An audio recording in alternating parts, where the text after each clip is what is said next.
I don't know how much typing is actually in this game, if there is any at all. We're gonna find out.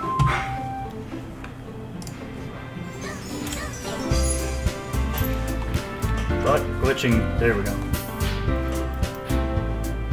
Does it say stop or start? God damn it, I can't stop. read your screen.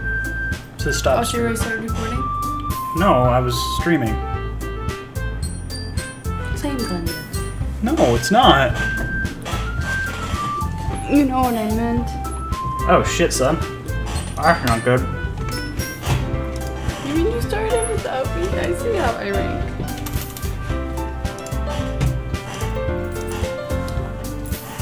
Cortland ranked found like 10,000, some 20, 50,000 something, and we came with 0. I love how you're speaking gibberish. I cannot understand a single fucking word you just said. It's because I made it work. But I said, oh, I see where I rank. Mr. Cortland over here, 50,000 something, and then me 0.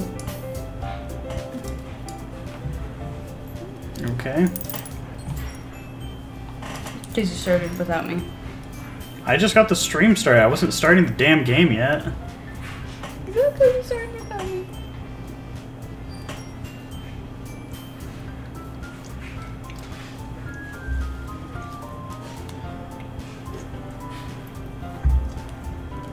I guess I put on my headphones. Okay, you ready? Can you hear me? Just fine. Yes. Or do you want me to turn on the camera? But they need to see you in Cammy's antlers, don't they? Oh, yes. Just for the split second that people actually show up. Add video capture device. Okay.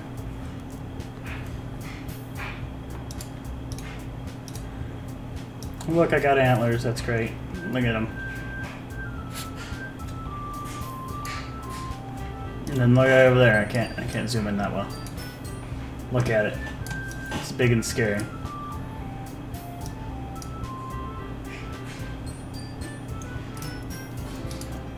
Okay, get rid of that shit. No, not game capture. Okay, you ready? To play Doki Doki Literature Club? I guess.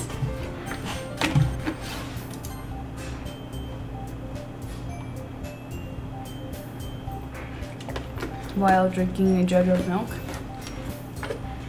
I guess I can put the text speed at halfway, and that way we can kind of do that. Okay. I think we've been streaming for about 3 minutes, yeah. So ready? Let's do this. What should our name be? Our names make sure like the first 3 are mine, or yours, and then the first 3 are mine. Kukao. That works. It's a Japanese game, isn't it? Wow, that's racist. As far as I know, this was American made. It doesn't look. Just because something doesn't look like it, Jesus Christ, let's talk about some hardcore racism in this. It's Doki Doki. That does not sound American. Just because it's looks not, like an anime. if it's influenced, doesn't necessarily mean it wasn't made. Just continue. Oh my god, this is gonna be horrible.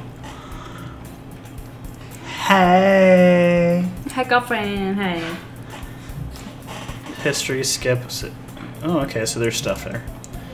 I see an annoying girl running towards me from the distance, waving her arm.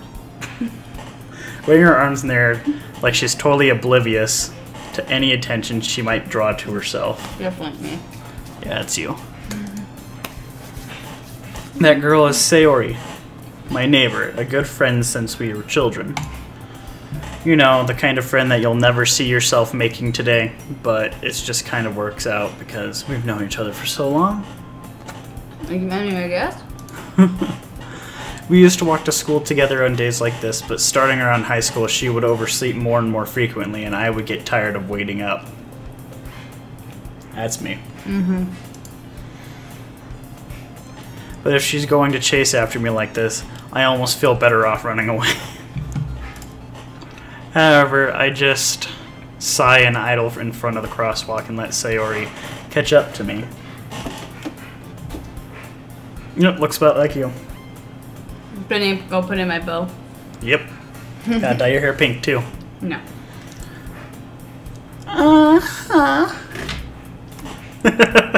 Cortland. Oh god, apparently we're peaking the microphone.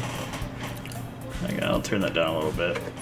Because I was talking a little too loud and it went, no, you didn't like that. You moaned. No, I laughed and this went red. That means it's peaking and that's not good. I think she's more like panting. I overslept again. But I caught you this time. Maybe only because I decided to stop and wait for you. See? I was just waiting for you. While I was sleeping. Yeah. You say that like you were thinking about ignoring me. That's just me and Cal Cool. Cool Cal. That just sounds so weird, but okay. We'll roll with it. Well, if people stare at you for acting weird, then I don't want them to think that we're a couple or something. Am I supposed to be a male or a female?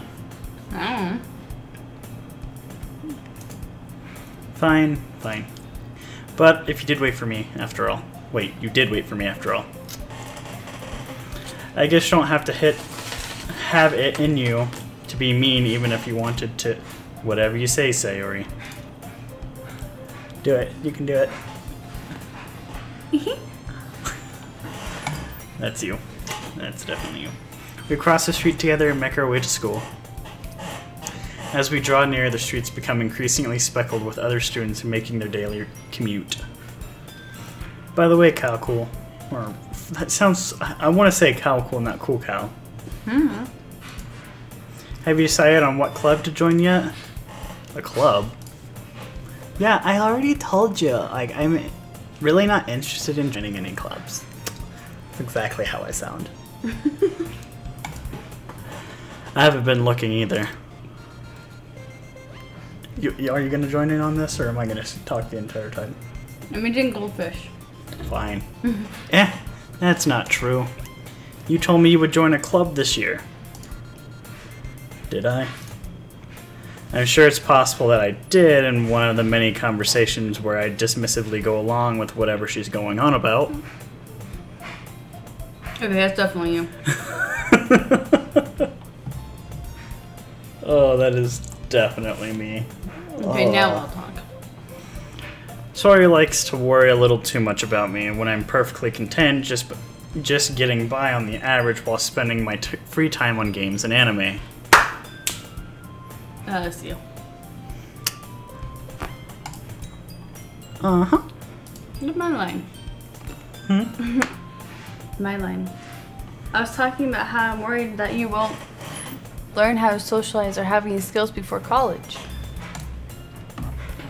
Your happiness is really important to me, you know. And I know you're happy now, but I die at the thought of you becoming a NEET in a few years because you're not used to the real world. Why are you looking at me like that? You trust me, right? Don't make me keep worrying about you. Alright, alright. I'll look at a few clubs if it makes you happy. No promises, though. Will you at least promise you'll try a little? Yeah, I guess I'll promise you that. Yay! Why do I get myself get lectured by such a carefree girl? That's me. More than that, I'm surprised even I let myself relent to her. I guess seeing her worry... Hi, Skylar. You made it. Skylar! We're totally not playing a dating sim-like game where we're gonna watch things about depression and anxiety.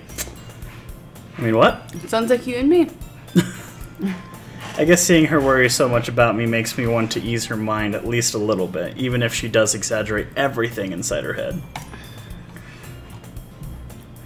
The school day is as ordinary as ever, and it's over before you know it. Oh my god. What? What's the oh my god for? Come on, you gotta tell me. Probably something I said. Well, I don't know, because it could be literally anything. Mm-hmm. I can see my mouse on the screen. That's going to piss me off. One moment. You don't need to see my fucking cursor.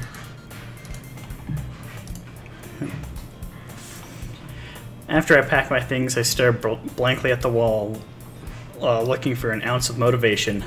Me. Mm-hmm. Clubs. Satori wants me to check out some clubs. Because I have no choice but to start with the anime club. Hello. Sayori? Sayori must have come into the classroom while I was spacing out. I look around and realize that I'm the only one left in the classroom. I thought I'd catch you coming out of the classroom, but I saw you just sitting here and spacing out, so I came in. Honestly, you're even worse than me sometimes. I'm impressed. Well, I have a feeling she's depressed. This is how depressed people act. That's kind of how I act. Yeah. I'm not depressed. I'm just very anxious. Well, it's the fact that being depressing and like having depression is like a lot of you just outright opposite of how you feel. Well, not even that. You'll express your feelings, like but in a happy way. It's like that cupcake guy on that or the cupcake guy on that little cartoon is like, why won't you let me die? He's just so happy. Mm-hmm. Being brutally honest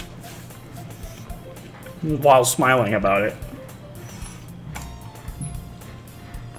Don't you need to wait? You don't need to wait up for me if it's going to make you late for your own club. Well, I thought you might need some encouragement, so I thought, you know. You know what? Well, that you could come to my club. Satori. Yeah? There's no way I'm going to your club. Oh, meanie. Satori is vice president of the literature club. Not that I was ever aware that she had any interest in literature. In fact, I'm 99% sure she only did the club. She only did it because she thought it would be fun to help start a new club. Since she was the first one to show interest after the one who proposed the club, she inherited the title of vice president. That said, my interest in literature is guaranteed to be even less. Me. Yeah, I'm going to the anime club. Come on, please. Why do you care so much anyway? Well, I kind of told the club yesterday I would bring a new member. This is the shit you pull. It's like, oh, I'm invited to something that I didn't even agree to. Don't laugh like that. Oh, what the fudge? Nasuki. And Nasuki made cupcakes and everything.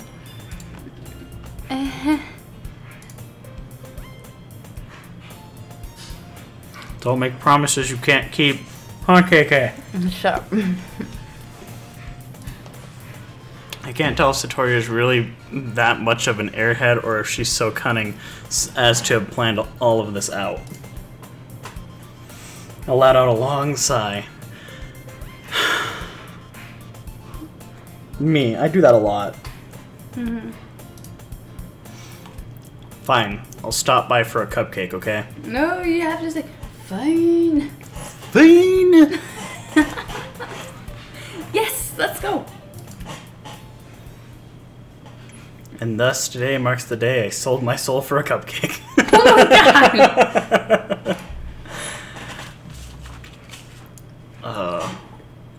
Dejectedly. I was like thinking about it.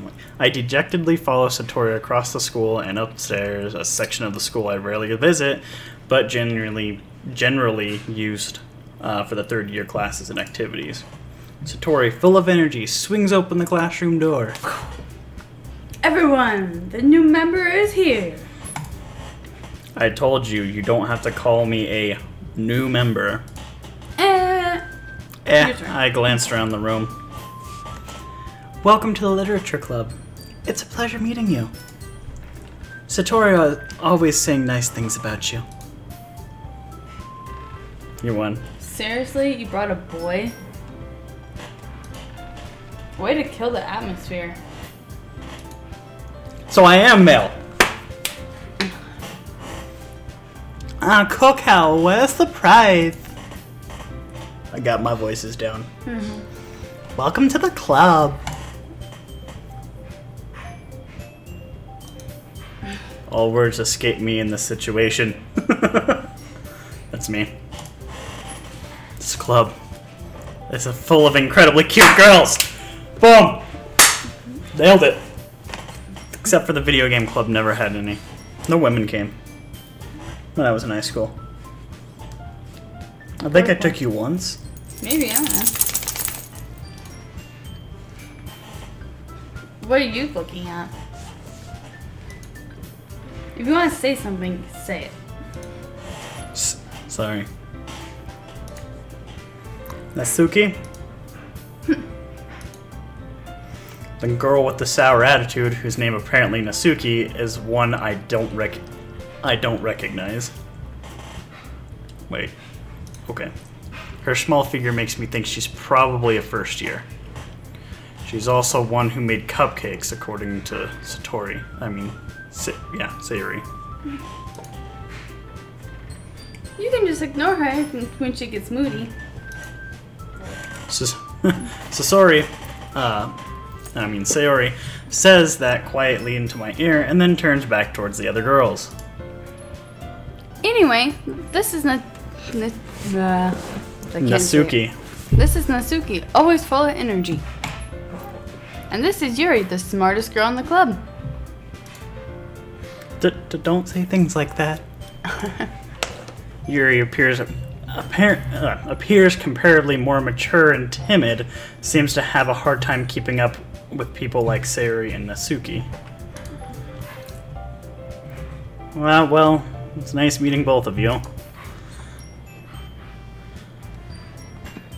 It sounds like you already know Monica, is that right?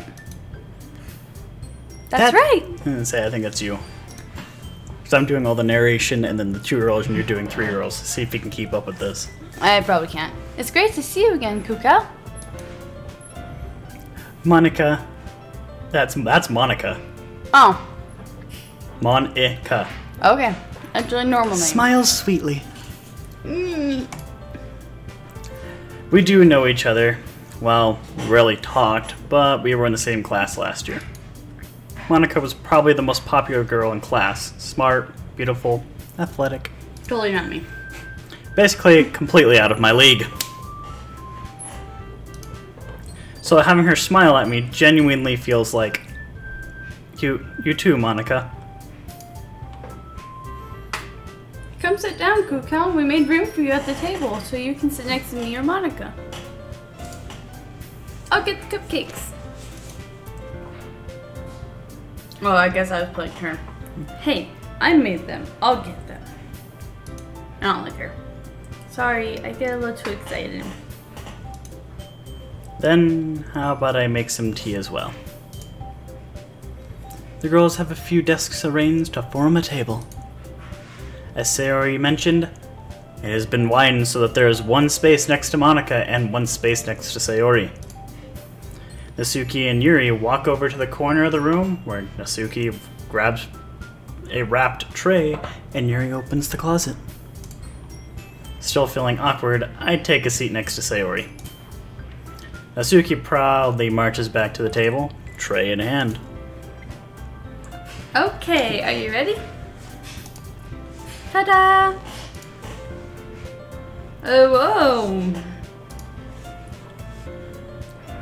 Natsuki lifts the foil off the tray and reveals a dozen white fluffy cupcakes decorated to look like little cats. It's adorable. I like her. Just because cats. Cats are the best, don't judge. The whiskers are drawn with icing and the little pieces of chocolate were used to make the ears. So cute!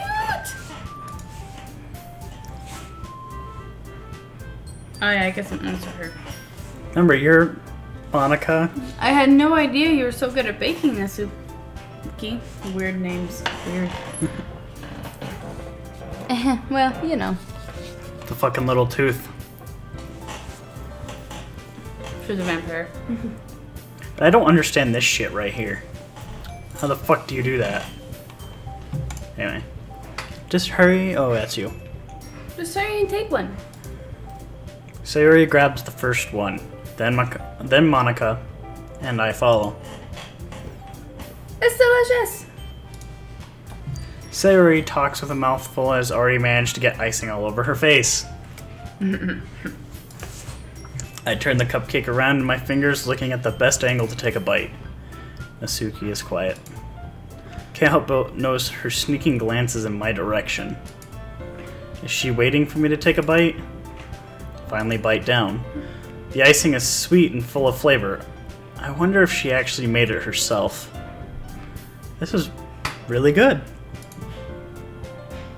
Thank you, Nasuki. Why are you thanking me? It's not like I haven't I heard this from somewhere before? Welcome back, awesome. We're playing Doki Doki Literature Club. It's gonna be a horrible mistake. Yep. Made them for you or anything. I thought you technically did. Sorry, you said. Well, maybe. But not for, you, dummy. You know, that really reminds me of... What's that one game that the girl has to go through and murder senpai, or murder everyone who wants senpai? The Yandere Simulator? Yeah, and that first girl that you have to beat, that sounds like her, because she's like, whatever, I don't like you, stupid. Doki Doki Literature Club is a game that is based in vein of a visual novel. It's terrifying. No, and not like Doki Doki Panic. As far as I know that, I don't know what that is, honestly. No, this is supposed to be a psychological, like, depressing game, Horror. like, underneath. This is supposed to be a horror game. People have labeled it as psychological horror, but a lot of people are like, this is a great game, everyone should play it. But there's warnings when you first start the game that says, don't play it if you have anxiety or depression. We shouldn't be playing it. Alright. I give up on Nasuki's weird logic and dismiss the entire conversation. Yuri returns to the table, carrying a tea set. She carefully places a teacup in front of each of us before setting down the teapot next to the cupcake tray. You keep a whole tea set in this classroom. Don't worry, the teachers gave us permission. After all, doesn't a hot cup of tea help you enjoy a good book? I guess. Why is it so painful to watch, Skylar? This is beautiful. This is wonderful. This is something that you won't get anywhere else. Really shitty commentary. Nailed it. We're terrible at this. Don't let yourself get intimidated. Yuri's just trying to impress you. Oh, damn. You guys are all after you? Huh? I guess they're all secretly after you. Have you ever... No. That's not... Stop. No, that's me. Oh, well. Like, have you guys never seen a single fucking dating sim? Fucking hilarious. It's like, basically you're a one-man team and you gotta take down all the women. I'm fine with that. Women are psychotic. It's not that. Insulted, Yuri looks away. I meant that, I believe you. Well, tea and reading might not be a pastime for me, but at least I enjoy tea. Hello, Poon. Welcome from YouTube. And no problem, awesome. But welcome, Poon. I am a fellow gamer that is enjoying a very interesting game with my lovely girlfriend here, and we're trying not to die. This isn't an anime romance thing. I will tell you that right now. I'm just waiting for shit to get real, and I'm like, oh my god. I know, same. I'm glad. Yuri faintly smiles to herself in relief. Monica raises an eyebrow and then smiles at me. So what made you consider the literature club? I was afraid of this question. This game is so shit, I swear. I don't know, I haven't played it, we're gonna find out.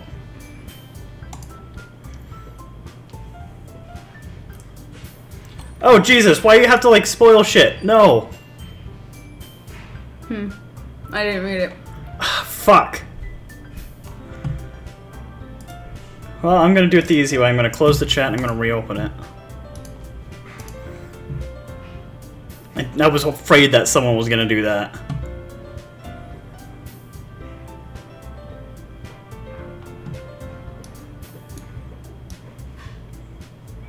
Okay, everything is back up and running again. Something tells me I shouldn't tell Monica that I was practically dragged here by Satori. Well, I haven't joined any clubs yet, and Satori seemed really happy here, so... That's okay. Don't be embarrassed. We'll make sure you feel right at home, okay?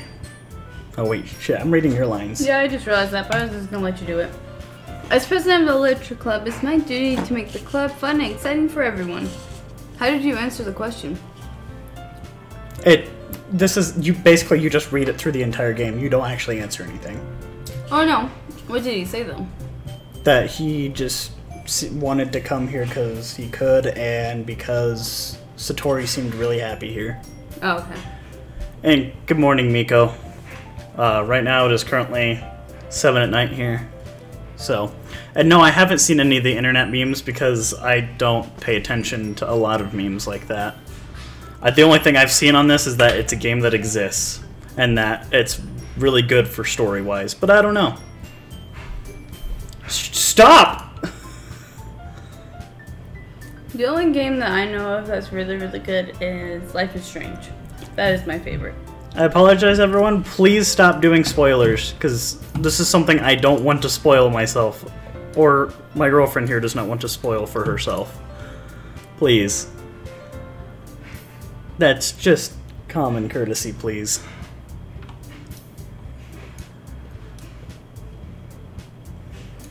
That's just...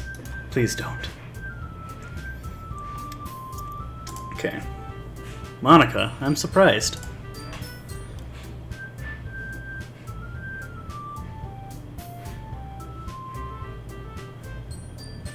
Get on Osu right now. I will probably get on Osu maybe here in a little bit. We'll see. I don't know yet. Do you have a Twitter? I do have a Twitter. Should be down below. And you could send me a DM. I don't play much Super Mario 64, so... How come you decided to start your own club? You could probably be a board member for any of the major clubs.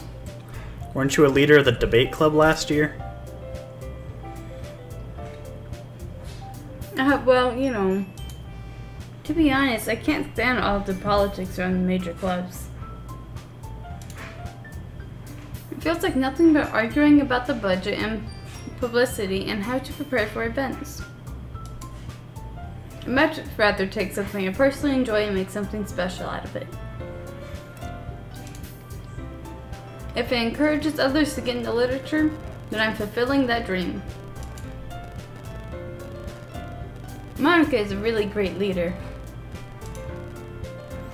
Yuri also nods in agreement. I'm sorry, Poon. I just play what I kind of want to. It's... Oh, interesting. I think I remember what my Twitter handle is. I'll just fucking Google it. 1 second, babe.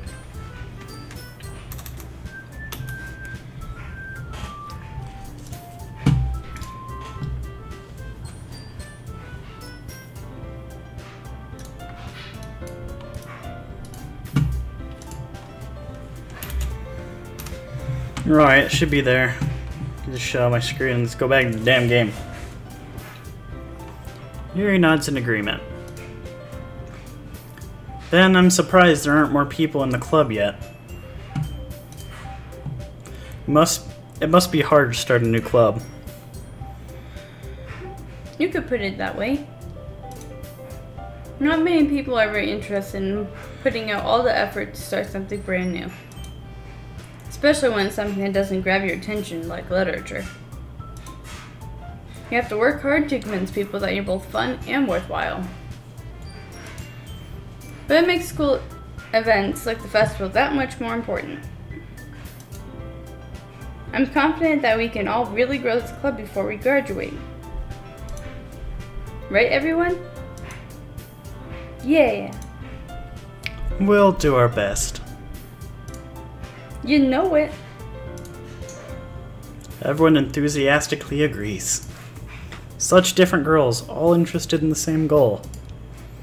Monica must have really worked hard just to find these three.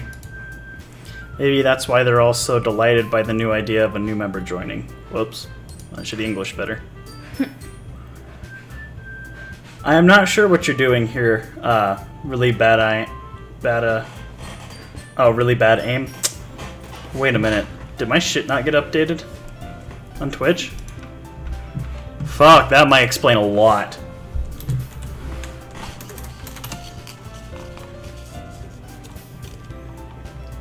Say, did my shit not get updated? Because I'll be really upset if it didn't. I don't know what that means.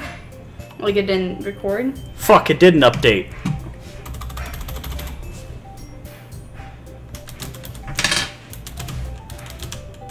Bad Twitch.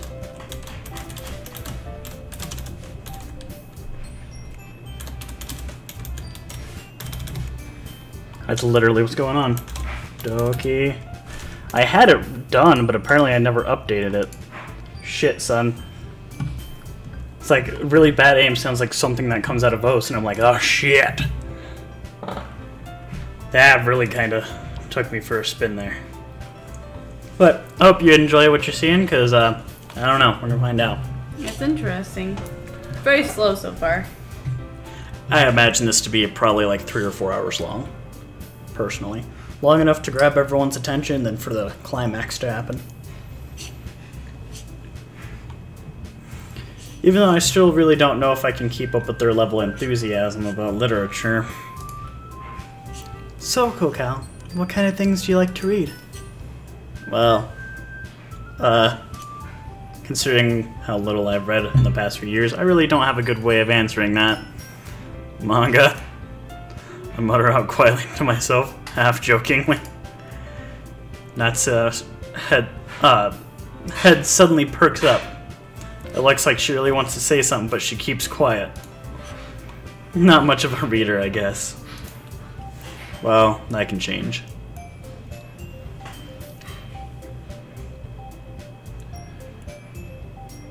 Well, I'm glad you're liking it so far. I mean, I play a lot of OS, and right now I'm just wanting to relax with my girlfriend who just happens to be at home instead of at work for once in her life.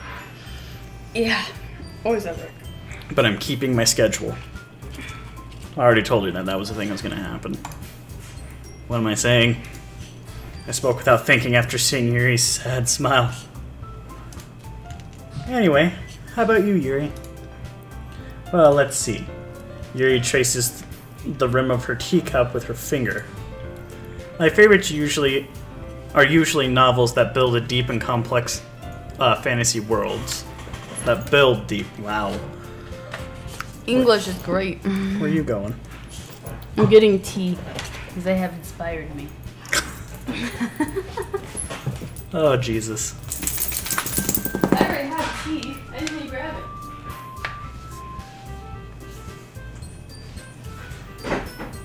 It's okay, we could play a soccer game if you'd like.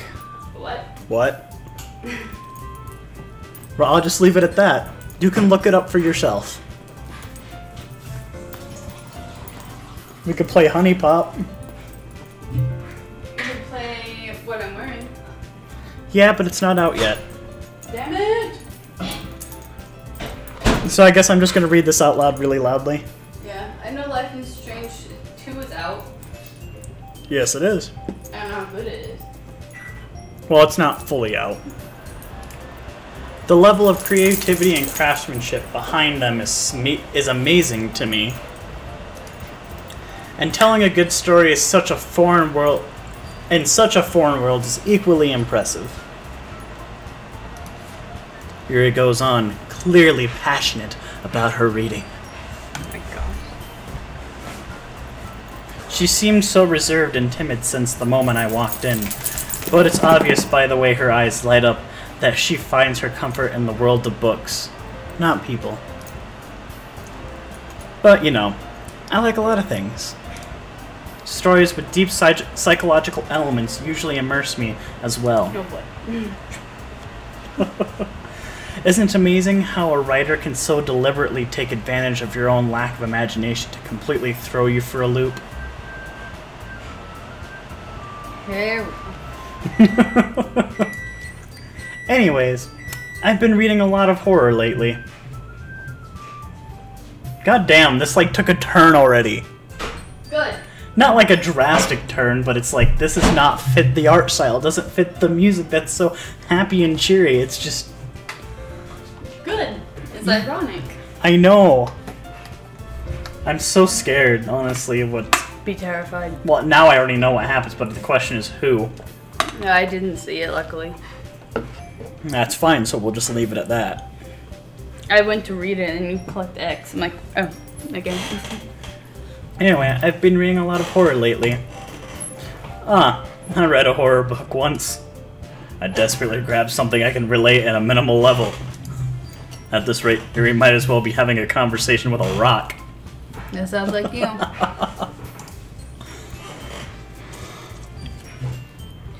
Really? I wouldn't have expected that, Yuri.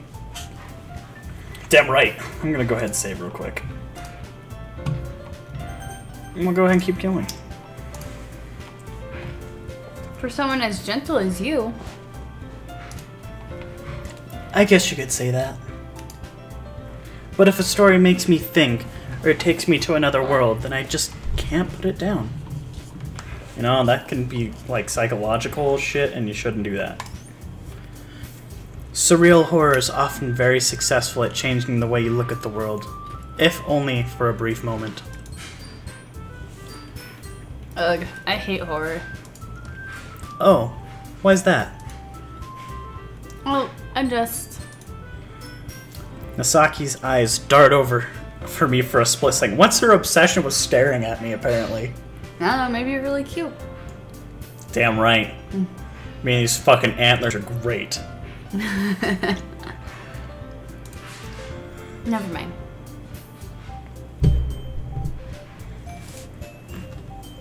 What? I was just moving it because I could barely hear you say that. That's right. You usually like to write about cute things, don't you, Nasuki? What? What gives you that idea? You left a piece of scrap paper behind last club meeting.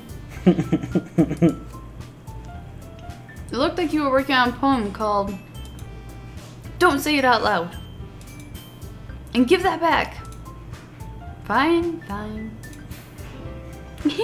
Your cupcakes, your poems. Everything you do is just as cute as you are. Satori sidles up behind Nasuki and gives her hands over her shoulders. And puts her hands over her shoulders. Fuck the reading, dude. I'm not cute! Nasuki, you write your own poems? Well, I guess sometimes. Why do you care? I think that's impressive. Why don't you share them sometimes? Why don't you share them sometime? No. Nasuki averts her eyes. Scandalous. Oh. How dare you could ask me that? You wouldn't like them. Not a very confident writer yet. Damn. Talk about a shot in the dark right there. Fuck, dude. I understand how Nasuki feels. Sharing that level of writing takes more than just confidence. It's the truest form of writing is writing to oneself. I love poems. You must be willing to open You must be willing to open up to your readers, exposing your vulnerabilities, and even showing the deepest reaches of your heart. Do you have writing experience too, Yuri? Maybe if you share some of your work, you can set an example and help Natsuki feel comfortable enough to share hers. You fuck off, that's me. Her face. I know. I guess that's the same for Yuri. Aw, I wanted to read everyone's poems. See, if you know the idea of what the premise of the game is, like, you're starting to wonder, where's the depression and, like, anxiety shit gonna start? I know, because it's just so bouncy and happy right now. But then, like, they brought up the idea of horror, and it's like... It makes me terrified, honestly.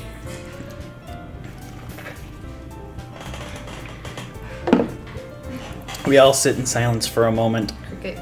Cricket. I just said okay when it came up. I said cricket. Oh. Okay. I have an idea, everyone.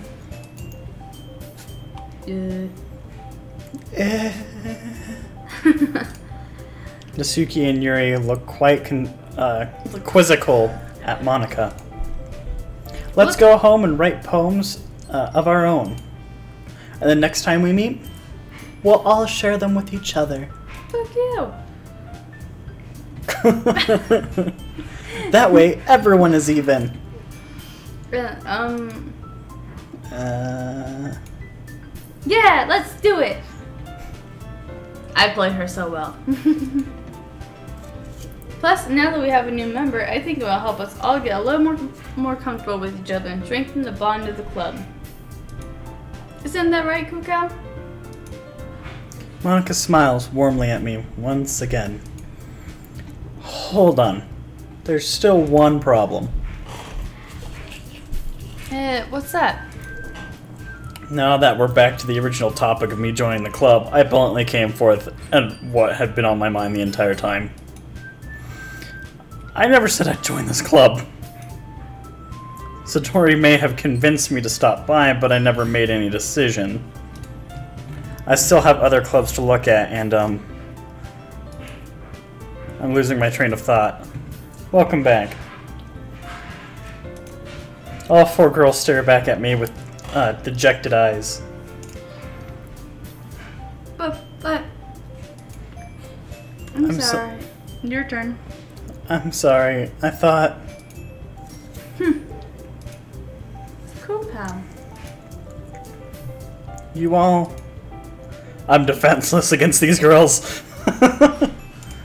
How am I supposed to make a clear-headed decision when it's like this? I mean, look how depressed they all look. How can I say no? Well, I'm a heartless bitch. I would say no. I know. That is, if writing poems is the price I need to pay in order to spend every day with these beautiful girls. Right. Okay, I've decided then. I'll join the literature club. One by one, the girl's eyes light up. Yes, I'm so happy! Satori wraps her arms around me, jumping up and down. Okay, let's not do that with soda in my hand. This type of visual novel is supposed to be a cutesy, fun-looking visual novel, but with a really dark twist, apparently. I really don't know more other than just that. And I'm trying to keep this spoiler-free as I can, but like all the Steam reviews are just like, oh, you should play this game. And there's no spoilers in the description, like in any of the reviews, which is awesome. But they're just like, everyone should play this, but just be mindful that it's a cute, fun game, but it's really dark. And I just was like, according to Steam, it doesn't. I would have to check. But the game said you should be at least 13. Yeah, the game itself was straight up saying at the beginning you should be at least 13 years of age before deciding to play the game, just in case. Let's see what Steam says its rating is. There's no rating officially by Steam, so... But I would assume that it's probably at least 13 and older, So I would say PG-13.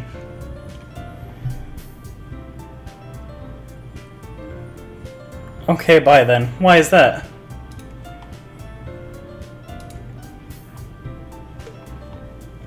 No problem. I mean, if you have to go, that's fine. If you don't believe that you should be part of it. I mean, it's kind of a dreary game once it gets to it, but we haven't reached that part. But if you can't stay, no problem. I hope you have a great night, Awesome.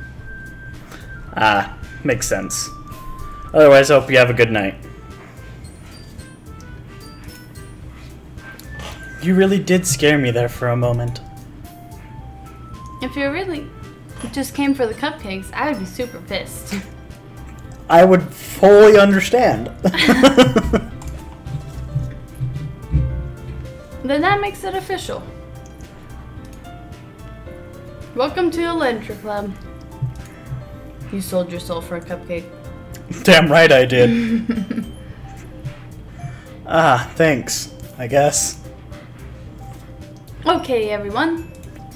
I think with that, we can officially end today's meeting on a good note. Everyone remember tonight's assignment. Write a poem to bring to the next meeting so we can all share. Monica looks over at me once more. Cool, Cal. I look forward to seeing how you express yourself.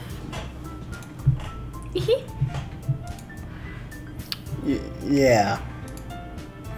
Can I really impress the class star Monica with my mediocre writing skills?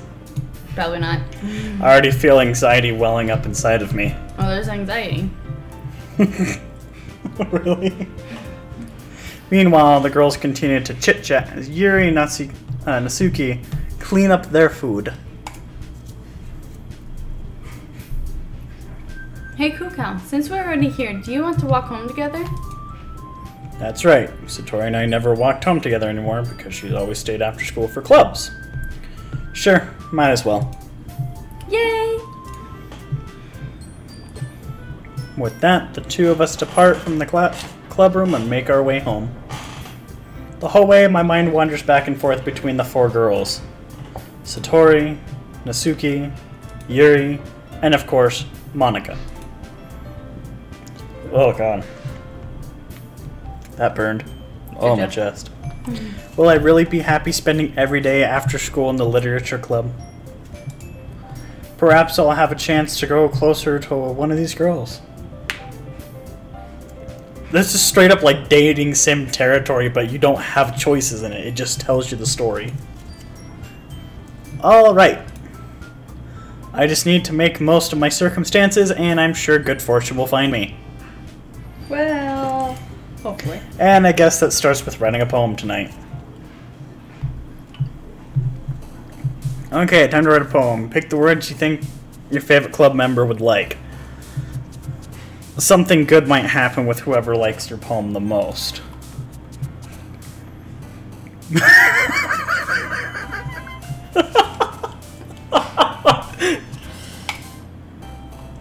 Massacre.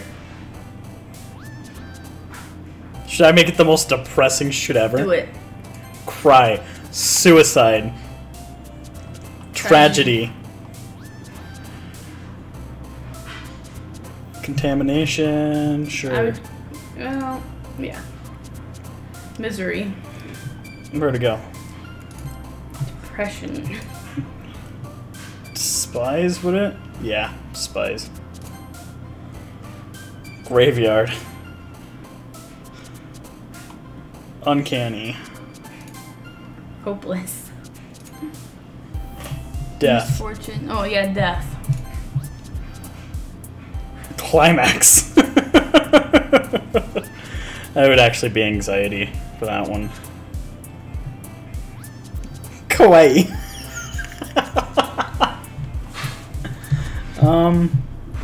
Pain. Skirt. Hurt. Disown. Disown, that's sad. Alone forever. Let's see. What would be the next depressing thing? Agonizing. Oh, yeah. Broken? Or grief? Yeah, broken would be best. Doki doki. Rain Cloud would be the next best one for that one. Or Whirlwind, either one. Or which one? Whirlwind. Yeah, I'll go with Whirlwind. And then we're gonna make everything completely... We're gonna completely make it out of nowhere. Fireflies. I'm scared. Hey again, Kuka. Glad to see you didn't run away on us. Ha ha ha. Nah, don't worry. This might be a little strange for me, but at least I can keep my word. Well, I'm back at the literature club. And you're all gonna die. Jesus. I was the last to come in, so everyone else is already hanging out.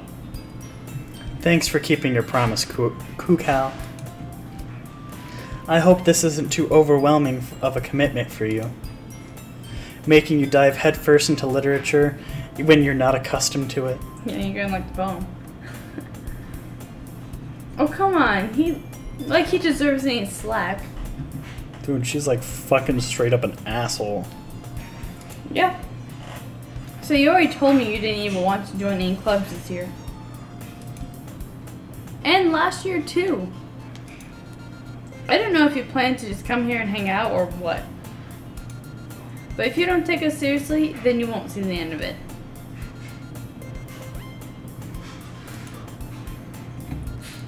Natsuki, you certainly have a big mouth for someone who keeps her manga collection in the club room. Oh my god. Natsuki finds herself stuck between saying the words Monica and manga. Manga is literature. Close enough. Swiftly defeated, Natsuki plops back into her seat. Don't worry, guys. Kuka always gives us his best as long as he's having fun. He helps me with busy work without me even asking. Like cooking, cleaning my room. How dependable. That was you, I'm sorry. How dependable. Satori, that's because your room is so messy, it's distracting. And you almost set your house on fire once. That is so...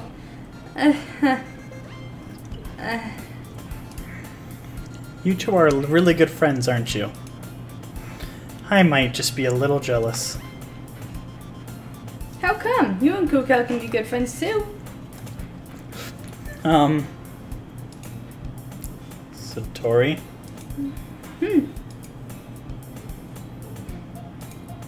As usual, Satori seems oblivious to weird situations she puts me into. Oh, Yuri even brought you something today, you know? Wait, your turn. Wait, Satori. Me? Not really. Don't be shy. It's really nothing. What is it? Never mind. Satori made it sound like it was a big deal when it's really not. What do I do? I'm sorry, Yuri, I wasn't thinking. I guess it means it's up to me to rescue the situation. Hey, don't worry about it. First of all, I wasn't expecting anything in the first place. So any nice gestures from you is a pleasant surprise. It will make me happy no matter what. Is that so? Yeah. I won't make a big deal out of it if you don't want me to. Alright. Well, here. He reaches into her bag and pulls a book out. I didn't want you to feel left out, so I picked out a book and I thought you might enjoy. It's a short read, so it should keep your attention, even if you don't usually read. And we could, you know, discuss it if you wanted. That's pretty much how I would discuss it if you wanted. This is... How is this girl accidentally being so cute? She even picked out a book that she thinks I'll like, despite not reading much. Yuri, thank you. I'll definitely read it. I enthusiastically take the book. Phew. Well, you can read it at your own pace. I look forward to hearing what you think. Now that everyone's settled in, I expect Monica to kick off some scheduled activities for the club. But it doesn't seem to be the case. Tori and Monica are having a cheery conversation in the corner. Yuri's face is already buried in a book. I can't help notice the intense expression like she was waiting for this chance. Meanwhile, Nasuki is rummaging around in the closet. I'm really curious to talk to Yuri a little bit more, but at the same time I feel bad for distracting her from her reading. I catch a glimpse of the cover of her book. It looks like the same book that she lent to me. More than that, she seems to be on the first few pages.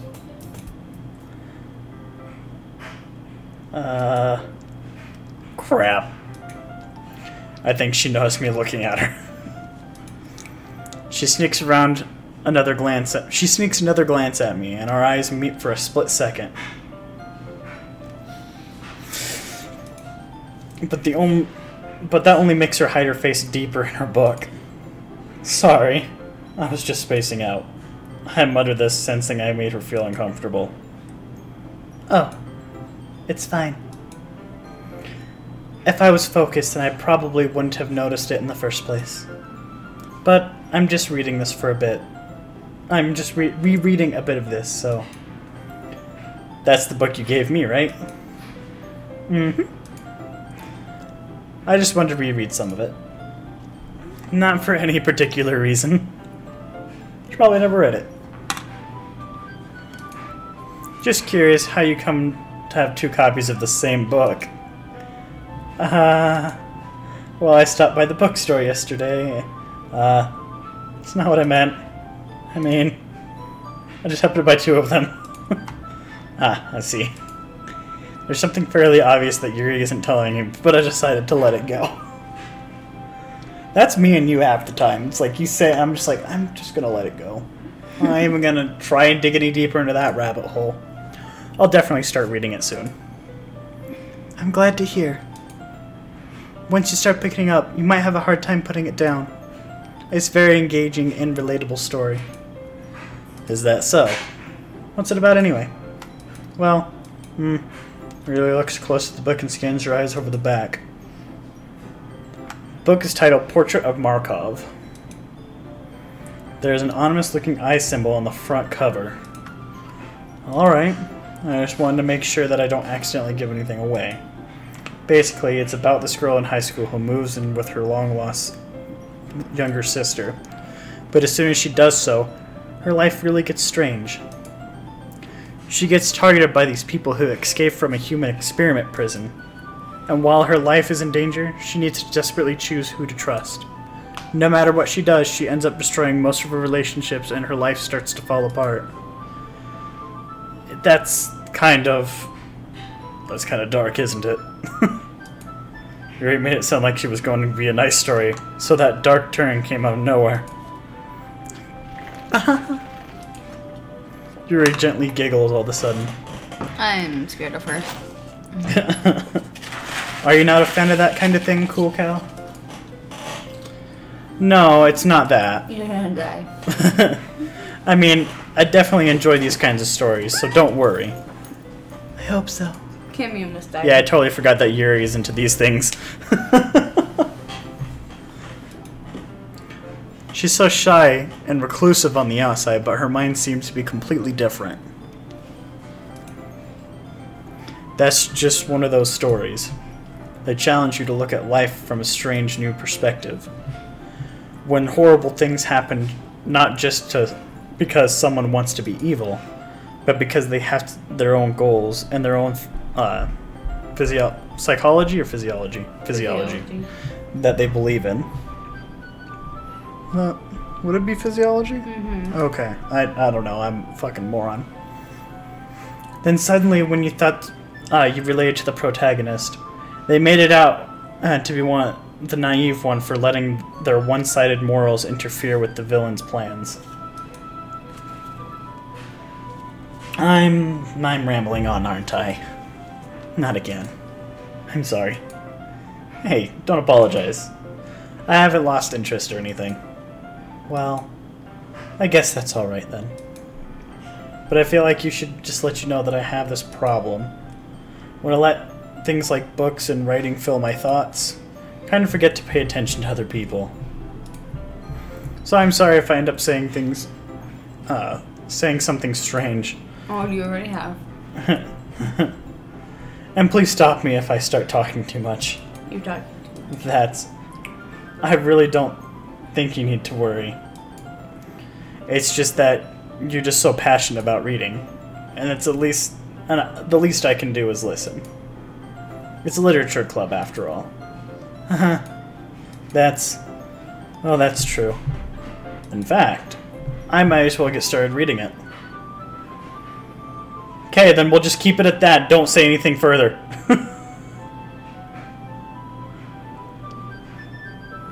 I probably have an idea on who it really is, but I'm just gonna leave it at that and let's not go any further than that. Don't read the chat. Stop. Stop. I'm being serious. Well, I don't have my glasses on anyway, so half of it's blurry. I might as well get reading on it, right? You don't have to. What are you saying? Just a moment ago, you're saying you were forward for me to look at it. Just let me get the book. I quickly retrieved the book that I had put into my bag. Alright, is it fine if I sit here, right? I slip into the seat next to Yuri's. Yeah. Are you sure? You seem a little apprehensive. I'm sorry. It's not that I don't want you to, it's just something I'm just not very used to. Is reading in company with someone else.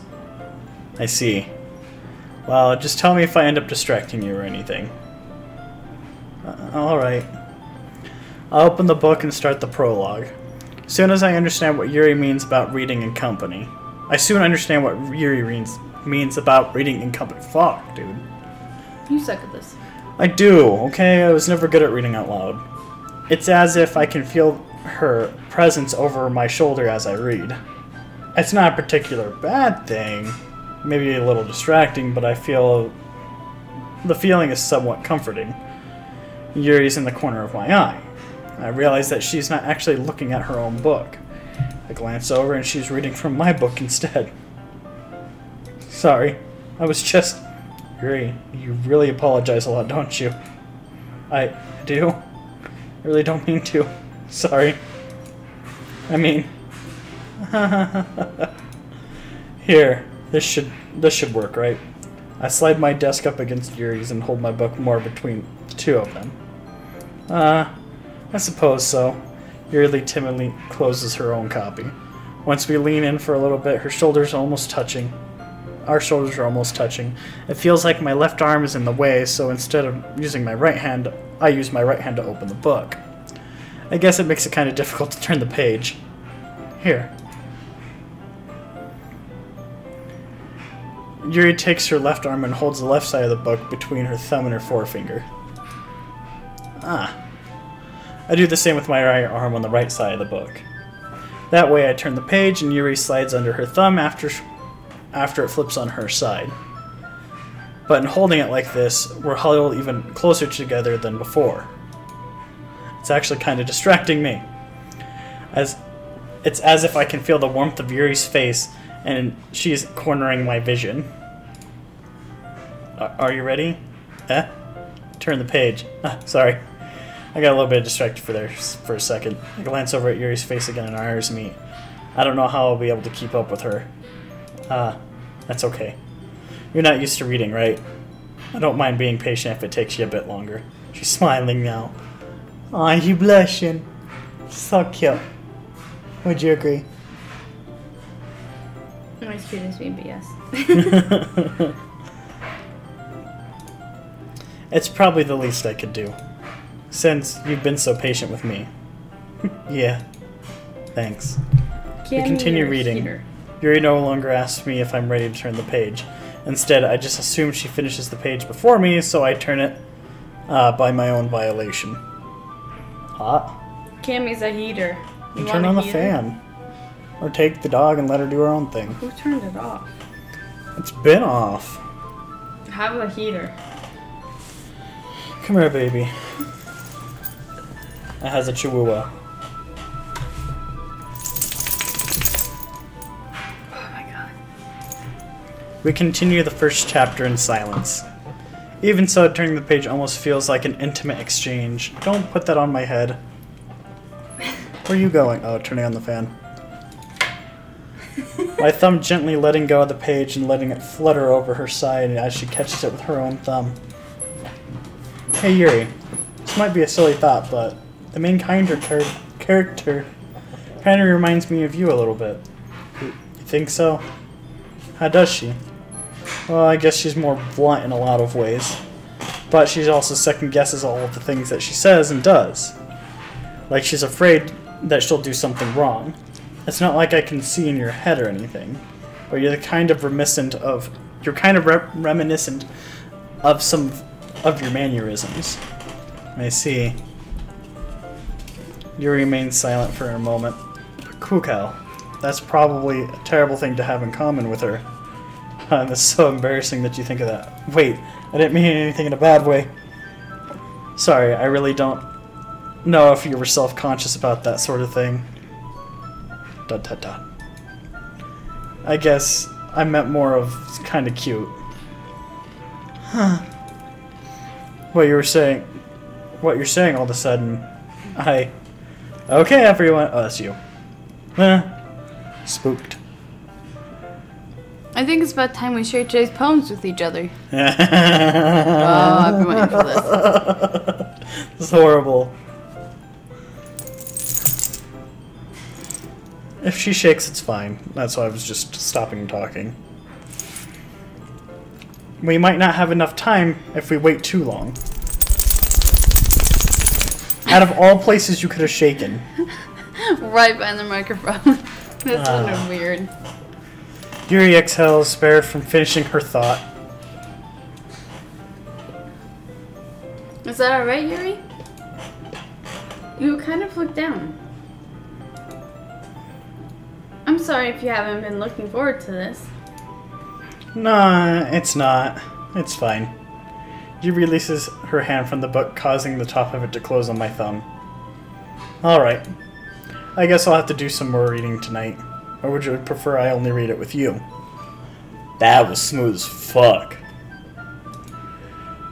I guess I don't have too much of a preference either way. In that case, I might read a little more tonight. Real fun to read it with you after it picks up a bit, you know? That's good reasoning.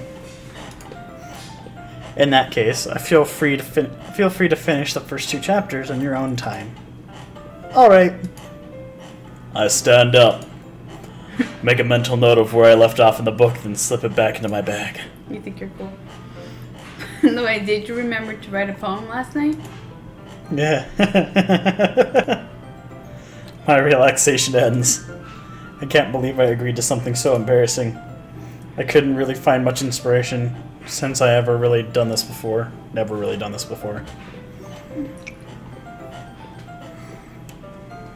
Oh, well now that everyone's ready, why don't you find someone to share with?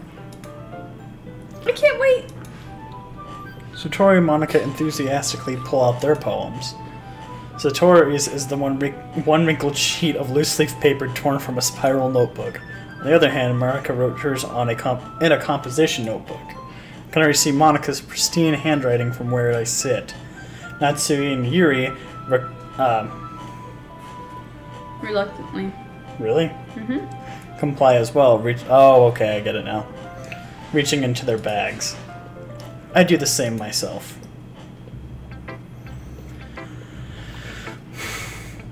Yuri. I'm either trying to decide Yuri or Satori, because Satori is one that you already know she's not going to judge you.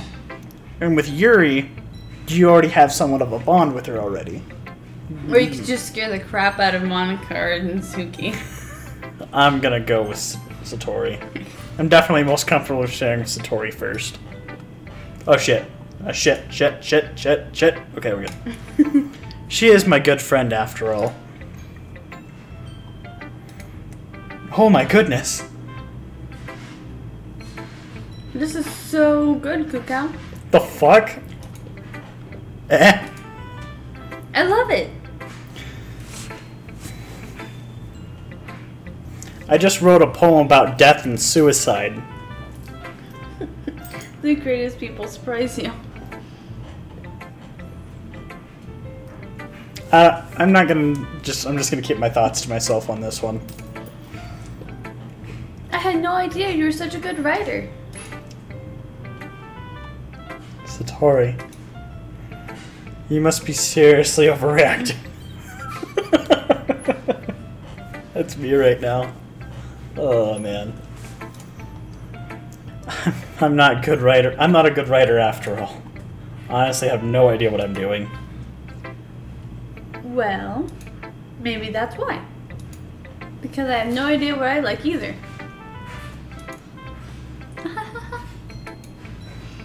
Jeez. I'm sure Yuri's opinion has to be a little bit more constructive than this. Maybe even Natsuki. Fuck. Are you sure you don't like it just because I wrote it? Are you sure you don't like it just because I wrote it? Eh. Well, I'm sure that's part of it. Because you're not reading, you're doing your own thing right now. I think I understand you better than a lot of other people, you know? So when I read your poem, it's not just another poem. It's a cool cow poem. And that makes it feel extra special. Like I can feel your feelings in it. Sayori hugs the sheet against her chest. You're so weird, Satori.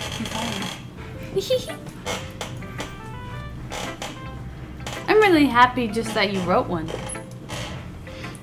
It just reminds me of how you're really a good part of the club now. Not to mention the fact that I'm standing in front of you in the classroom. Clubroom. Oh, well, of course. I'm not really into it yet, but that doesn't mean I'll break my promise. See? Just like I said before, Kukao. Deep down, you're not selfish at all, you know? Bullshit. Trying new things like this for other people is something that only really good people do. Thanks, Sayori. Oh, that was you. Thanks, Sayori. I'm not sure if Sayori sees the full picture of my motive here. What's my motive? Sleep with all of them? Probably. Then again, I can't deny that she's part of the reason I joined. Knowing how much this means to her and all. Yeah. And I'm going to make sure you have lots of fun here, okay? That would be my way of thanking you. Alright, I'm gonna hold you to that then. Yay! So fake. Now you read my poem too, right? Don't worry, I'm really bad at this. We'll see about that. Okay. Dear sunshine, the way you glow through my blinds in the morning, it makes me feel like you missed me. Kissing my forehead to help me out of bed, making me rub the sleepy from my eyes. Are you asking me to come out and play? Are you trusting me to wish away the rainy day? I look above, the sky is blue. It's a secret, but I trust you too. If it wasn't for you, I could sleep forever, but I'm not mad. I want breakfast. That was depressing. Genuinely, okay, it says, click outside the poem area to continue. Sayori. It's just a guess, but... Did you just wait until this morning to write this? No. Just a little bit. You can answer just a little bit to a yes or a no question. I forgot to do it last night. Well, at least that Well, at least that makes me feel a little bit better about myself. Don't be mean. I still try my best. Yeah. I didn't mean to say that it was a bad poem. It just came out... It came out nicer how should I put it? It sounds just like you. Really? Yeah. Especially the last line. I made eggs and toast. Even though you were late to school? It's bad to skip breakfast. I like this face too much. Mm-hmm. Because it's pretty much me all the time. It's like... Whatever. Don't judge me. You get all cranky. Well, I guess there's no point arguing. Anyways, thanks for showing me. That was so much fun. Monica's the best. Huh, yeah. But next time, I won't forget. I'm gonna write the best poem ever. Well, I guess I look forward to it. Let's go ahead and do Yuri next, because I'm gonna just kind of go down the ones that I kind of like more than anything else, or the ones that we know more of. ... As Yuri reads the poem, I notice her eyes lighten. Oh fuck. I honestly, it probably doesn't matter what you do, as long as you just fucking click shit. Let's talk about speedruns of this game. Well, no. It said whatever poem you choose, one girl will like you the most. As Yuri reads the poem, I notice her eyes lighten. Exceptional. Oh, what was that? Did I say that out loud? Yuri first covers her mouth and then ends up covering her whole face. Yeah. He's going to hate me. You really didn't do anything wrong, Yuri. Huh? I guess you're right. What am I getting nervous for? Haha. Yuri takes a breath. So, what kind of writing experience do you have? Your use of imagery. What's good? Not much lolly. I'm gonna call you a legal. It's a legal lolly. It says what's good. Not much. Just going through playing a visual novel game with the girlfriend here. Your use of imagery and metaphors indicates that you've written a lot of poetry before. Dude, I just literally... How's there metaphors and image... okay, I guess there is suicide in it. And fireflies. Fireflies. Really? Wow, that's a huge compliment coming from you. This is actually my first time, really. Yuri stares at me blankly, then looks at my poem again. Well, I know that. I just meant, Yuri trails off, unable to find an excuse. She traces her finger along the words in the poem, as if it's breaking it down more thoroughly. Yeah, okay. Don't do that.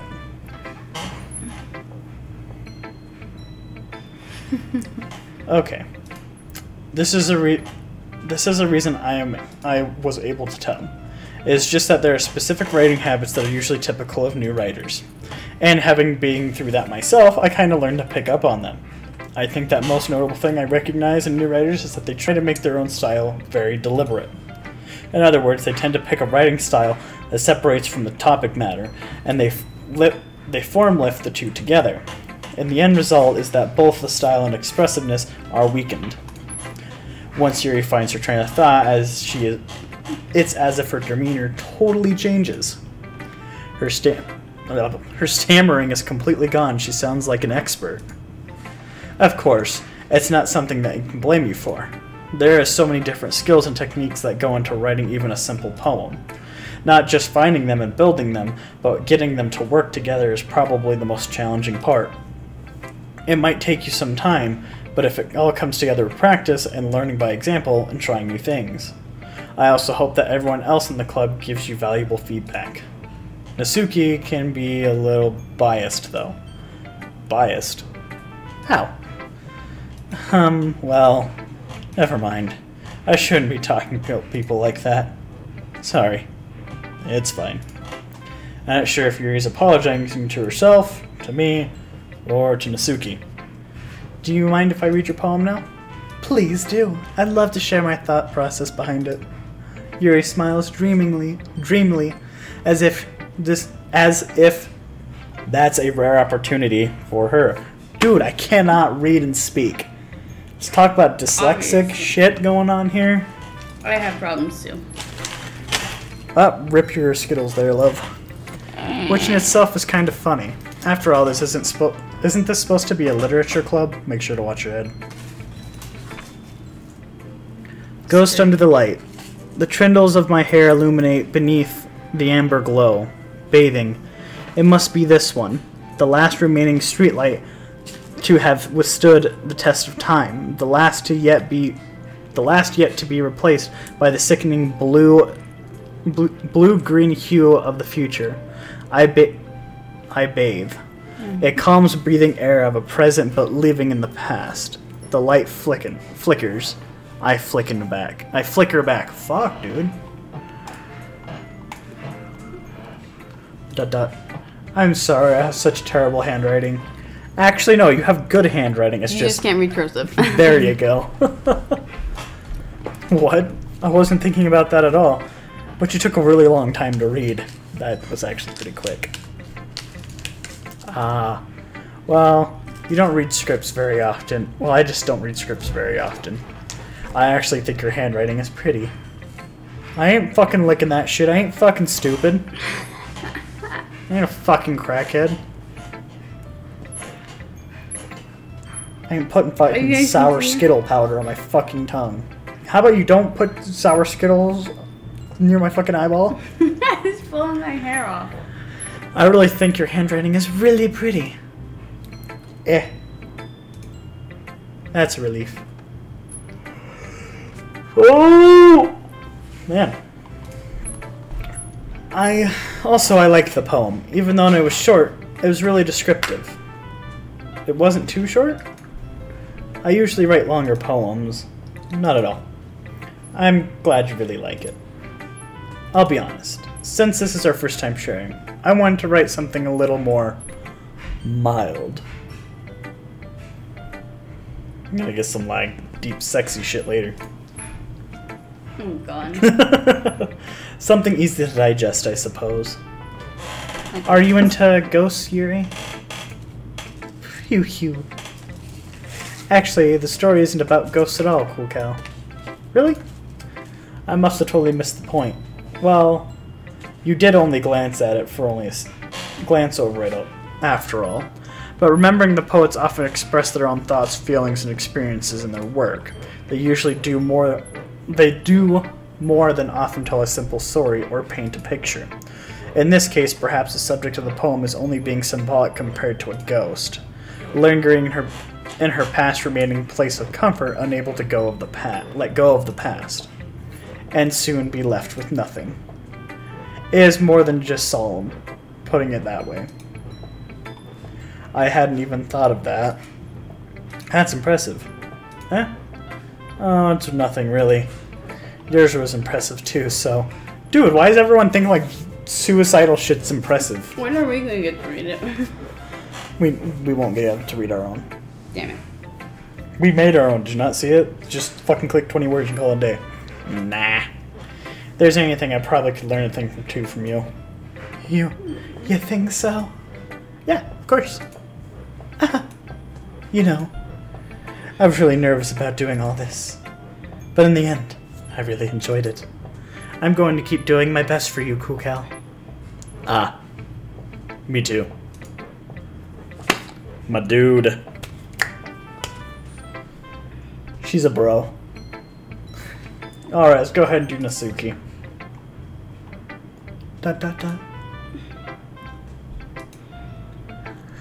Cool Cal. Oh wait, it's you. Fuck. Kuka, if you're not going to take this club seriously, then go home. What? Harsh. What do you expect me to... What, you expect me to believe that you actually put effort into this? Do you think I'm stupid? I'm not a writer. Maybe I'm just not very good, but yeah, I did put effort into it. We all gotta start somewhere, right? Even if you're supposed to be proud of my first poem you ever wrote, then I'd like you to read it. Painful to think about. Fine. Well, sorry. You're really quiet. You're also really far away from the mic. Well, sorry. You'll get better anyway. I'll tell you what to improve, but you're better off just trying again. Fair enough. Well, to teach each their own, I guess. Anyway, I guess I gotta share mine now. If in real life, every could blush will be easier. You might have to re-say that.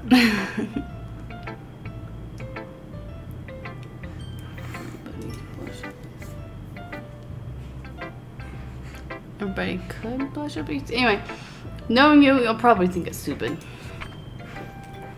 Eagles can fly, monkeys can climb, crickets can leap, horses can race, owls can seek, cheetahs can run, eagles can fly, people can try it, but that's about it.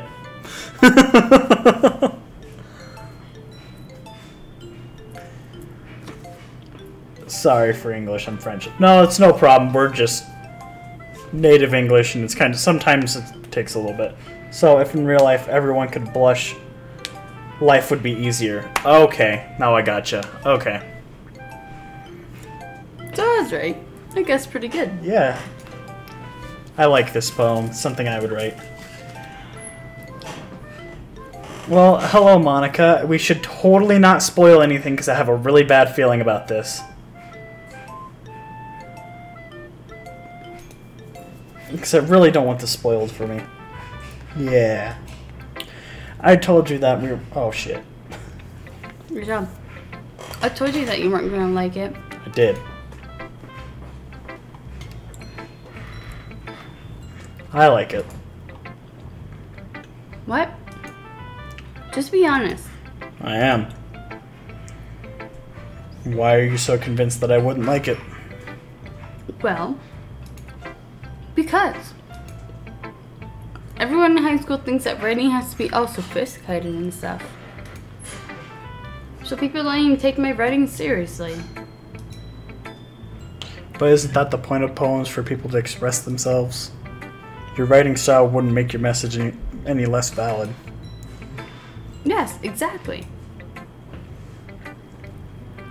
I like when it's easy to read, but it hits you hard. Like in this poem. Seeing everyone around you do great things can be really disheartening. So I decided to write about it. Cheesy breast. Yeah. Yeah, I understand. But the other nice thing about simple writing is that it puts more weight on the wordplay. Like I set up for a rhyme at the end, but then made it fall flat on purpose. It helps bring out the feeling in the last line. So you did. I guess there more went into it than I realized. That's what it means to be a pro. I'm glad you learned something. Didn't expect that from the youngest one here, did you? Yeah, I guess not. I decided to humor her with the last comment. I really don't care how old everyone is, but if Misaki is feeling proud, then I won't take that away from her. Alright, Monica, let's go. Hi, Kuka. Having a good time so far? Yeah.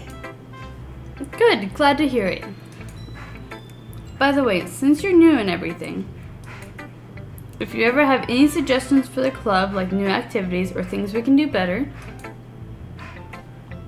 I'm always listening. Don't be afraid to bring things up, okay? Alright, I'll keep that in mind. Yeah, of course, I'll be afraid to bring things up. You. Yep. I'm much better off just going with the flow until I'm more settled in. Anyway, want to share your poem with me?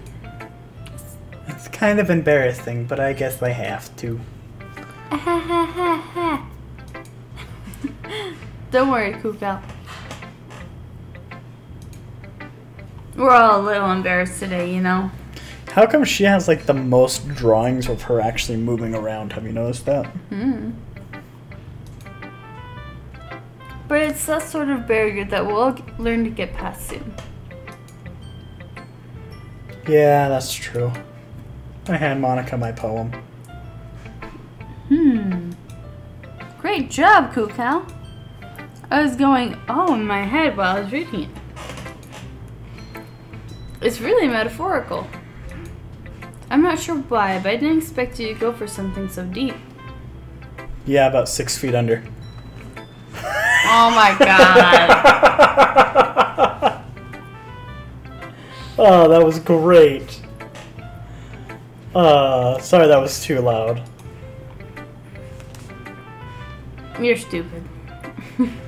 I guess I underestimated you. It's easiest for me to keep everyone's expectations low. That way, it'll count when I put some effort in. That's not very fair. Well, I guess it worked anyway. You know that Yuri likes this kind of writing, right? Damn right I do. What? Writing that's full of imagery and symbolism. Unlike Sayori, who likes using simple and direct words to describe happiness and sadness. Yuri likes it when readers are left to derive their own meaning out of it. It's very challenging to write like that effectively, both allowing people to get something out of it just by feel, or letting them deeply analyze all the nuances. Whatever.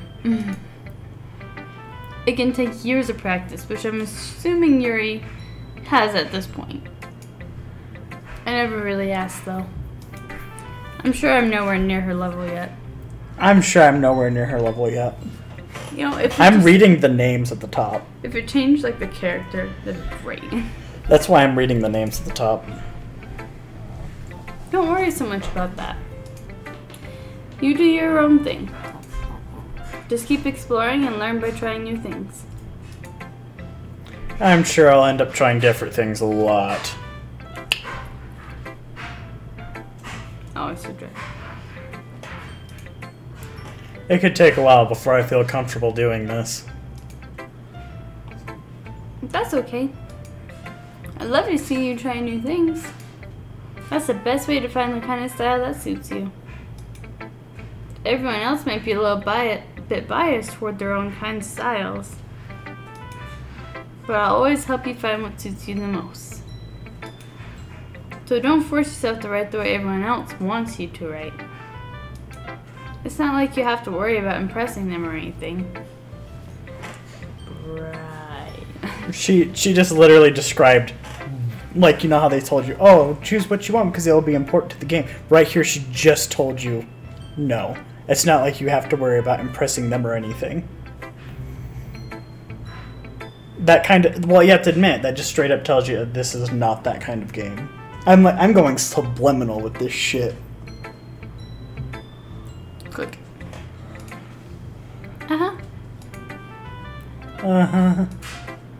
Anyway, do you want to read my poem now? Don't worry, I'm not very good. You sound pretty confident for someone who claims to not be very good. Well, that's because I have to sound confident. That doesn't mean I always feel that way, you know. Let's see. Well, let's read it then. Okay, this one actually has stuff on it. Hole in the wall. It couldn't have been me. See, the direction of the sparkle protrudes. A noisy neighbor? An angry boyfriend? I'll never know, I wasn't home. I peer inside for a clue. No, I can't see. I reel, blind, like a film let out in the sun. But it's too late. My retinas. Already scorched from the permanent copy of the meaningless image, just like a little hole. It wasn't too bright. It was too deep. Stretching forever into everything. A hole to infinite choices. I realize now, I wasn't looking in. I was looking out. And he was looking on the other side. Looking on in. He on the other side was looking in. Fuck off. This still sounded good. No, it didn't.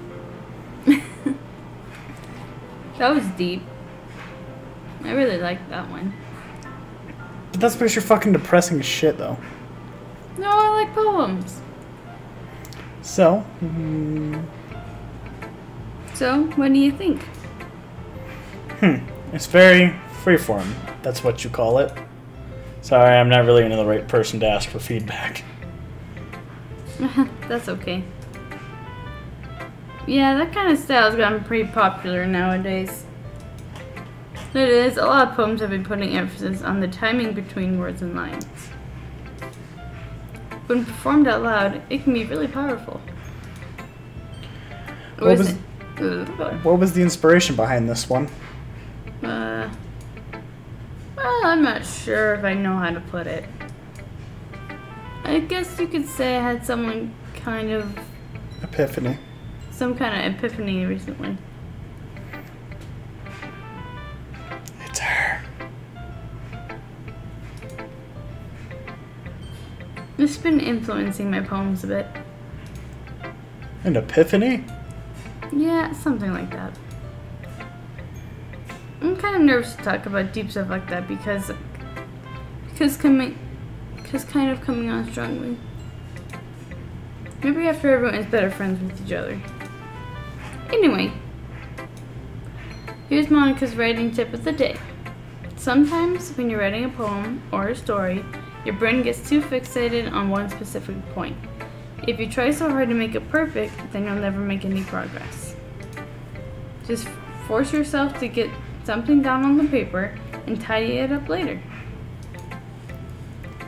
Another way to think about this is, if you keep your pen in the same spot for too long, you'll just get a dark puddle of ink. So just move your hand and go with the flow. That's pretty cool. That's my advice for the day. Thanks for listening. Whew. I guess that's everyone. I glance around the room. Now it's a little more stressful than I anticipated. It's as if everyone is judging me for my mediocre writing abilities.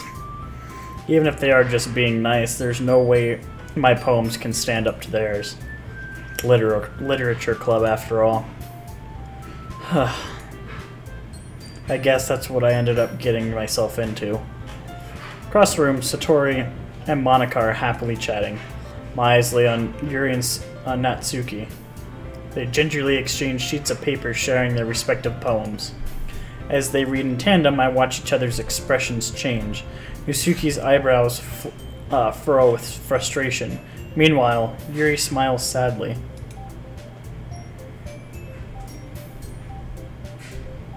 What's with this language?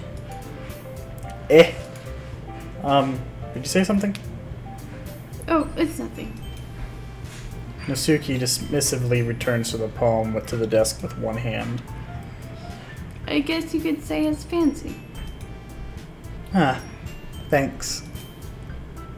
Yours is cute. Cute? Did you completely miss the symbolism or something? It's clearly about the feeling of giving up. How can that be cute? I know that. I just meant the language, I guess. Just trying to say something nice. Man, you're not really paying attention. No, not really. You mean you have to try that hard to come up with something nice to say? Thanks, but it didn't really come out nice at all. Well, I do have a couple suggestions. If I was looking for suggestions, I would have asked someone who actually liked it. Which people did, by the way. Sayori liked it. It's because she likes everything. And Kokal did too. Sure. Well, actually, I kind of did. So based on that, I'll gladly give you some suggestions of my own. First of all... Excuse me. I appreciate the offer, but I spent a long time establishing my right style. I don't expect to change anytime soon, unless, of course, I come across something particularly inspiring. Which I haven't yet. And Kukel liked my poem too, you know. He even told me he was impressed by it. Natsuki suddenly stands up. Oh? I didn't realize you were so invested in trying to impress our new member, Yuri. Oh, shit got real. Mm-hmm. That's not what You're just... Yuri stands up as well. Maybe you're just jealous that Kuka appreciates my advice more than he appreciated yours. Huh? And how do you know he didn't appreciate my advice more? Are you that full of yourself? No. If I was full of myself, I would deliberately go out of my way to make everything I do overly cutesy. Fair enough. You... Is everyone okay? Well, you know what? I wasn't the ones whose poos magically grew a size bigger as soon as Kukal started showing up. Jesus Christ. Nasuki! Nasuki, that's a little... This doesn't involve you.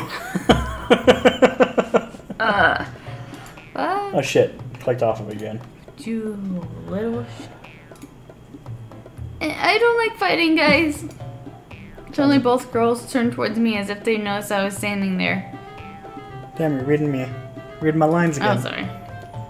Cool cow. She's just trying to make me look bad. That's not true. She started it. If she could get over herself and learn to appreciate that simple writing is more effective, then this wouldn't have happened in the first place. What's the point in making your poems all convoluted for no reason? The meaning should jump out at the reader, not force them to have to figure it out. Help me explain that to her, Kukal. But wait. There's a reason we have many deep and expressive words in our language. It is the only way to convey complex feelings in the meaning that is most effectively. Avoiding them is not only necessarily limiting yourself, it also is a waste. You understand that, right, Cool Cal? Well? How did I get dragged into this in the first place? It's not like I know anything about writing. Whoever I argue with probably think more highly of me.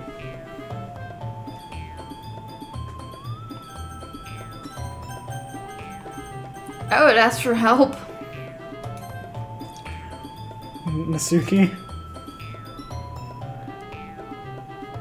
Nasuki glares at me, drying up any words I had in my mouth. So instead I turn to Yuri. Yuri? But Yuri's expression is so defenseless that I can't bring myself to say anything to her. Satori! Yeah. Everyone's fighting is making Satori uncomfortable. How can the two of you keep fighting when you're making your friend feel like this? Kukal. Well, well, that's her problem. This isn't about her. I agree. That was your line. Oh, yeah, that's fair. It's unfair for others to inject their own feelings into conflict. Yeah, unless Sayori wants to tell Yuri what a sick of jerk she's being. She would never. It's your immaturity that made her upset in the first place. Fuck, dude. Excuse me? Are you listening to yourself? This is exactly why nobody likes... Stop! Nasuki, Yuri, you guys are my friends. I just wanted everyone to get along and be happy. My friends are wonderful people. And I love them because of their differences. Nasuki's poems, they're amazing because they give you so many feelings with just a few words. And Yuri's poems are amazing because they paint beautiful pictures in your head. Everyone's so talented. So why are we fighting? Because... Well... Also, Nasuki's cute and there's nothing wrong with that. And Yuri's boobs are the same way as they always were. Why do we have to bring up boobs? big and beautiful.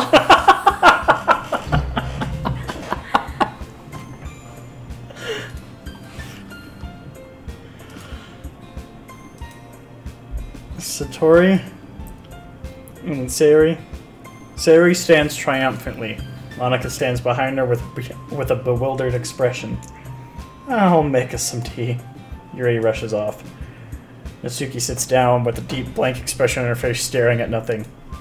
Probably has something to do with big boobs. So, this is why Sayori is vice president. I whisper to Monica. She nods in return. To be honest, I might come off as a good leader and I can organize things. But I'm not very good with people. I couldn't even bring myself to interject. As president, that's kind of embarrassing of me. Nah. It's not like I can blame you. I wasn't able to say anything either. Well, I guess that just means Sayori is amazing in her own ways, isn't she? You could say that. She might be an airhead, but sometimes it's weirdly suspicious that she knows exactly what she's doing. I see. Take good care of her, okay? I would hate to see her get herself hurt. That makes two of us. That was weird. You can count on me. There's a lot of like deep things going on in this. Monica smiles sweetly at me, causing my stomach to knot. She's a genuine person. She's such a genuine person. Really does make a good president, regardless of what she says. Good job. If I could get the chance to talk to her a little more. Okay, everyone. It's just about time for us to leave. How did you all feel about sharing poems? That was a lot of fun. Well, I'd say it was worth it. It was alright. Well, mostly. Cool. Kukal, how about you? Yeah, I'd say the same. It was a neat thing to talk about with everyone. Awesome. In that case, we'll do the same thing tomorrow. And maybe you learn something from your friends, too. So your poems will turn out even better.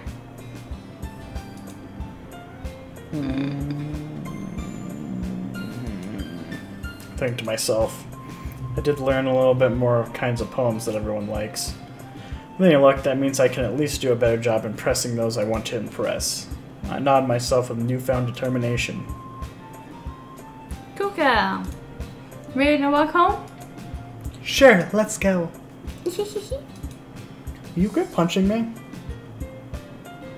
So, Sori beams at me. It's truly been a while since Sori and I have spent this much time together. Can't really say I'm not enjoying it either. Sayori, what happened earlier? What do you mean? You know, between Yuri and Natsuki. Does that kind of thing happen often? No. That's really the first time I've seen them fight like that. I promise they're both wonderful people. You don't hate them, do you? No, I don't hate them. I just wanted your opinion, that's all. I can see why they make good friends with you. Phew. You know, Kukal, it's nice I get to spend time with you in the club. But I think seeing you get along with everyone is what makes me the happiest. I think everyone really likes you, too. Damn right. Everyone better like me. Nobody likes you. I know. That's... Every day is going to be so much fun.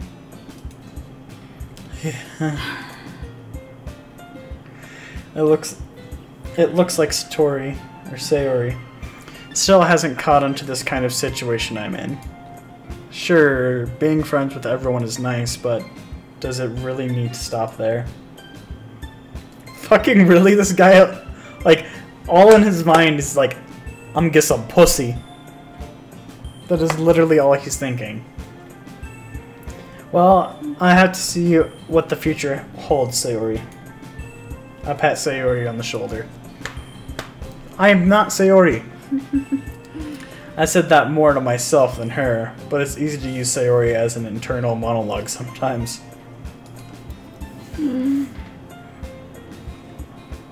Okay. Yeah. Let's do this.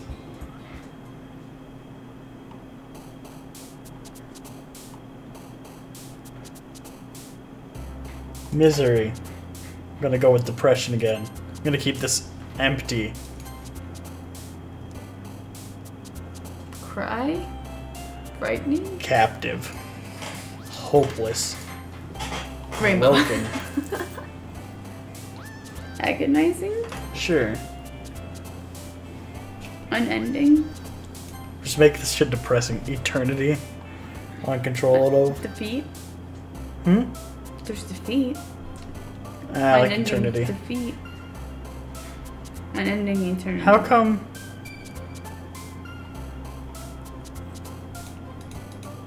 You notice that? But they jump when you pick the ones that they like.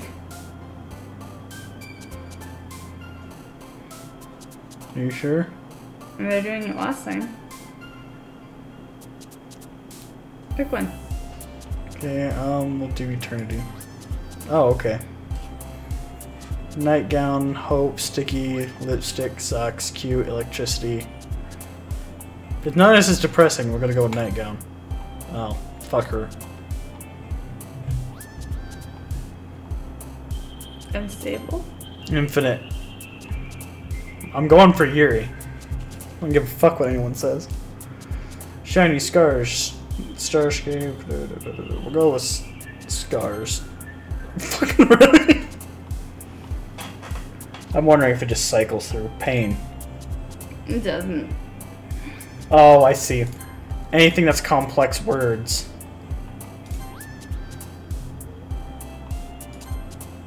Yep, I figured it out. And this one would be Crimson and Fugilant and Uncanny and Inferno. I gotta go for my girl, don't you know? I'm a fucking loser. How do you deal with me? Another day passes and it's time for the meeting already. Club meeting already. I've gotten a little bit more comfortable here over the past couple days entering the club room. The usual scene greets me.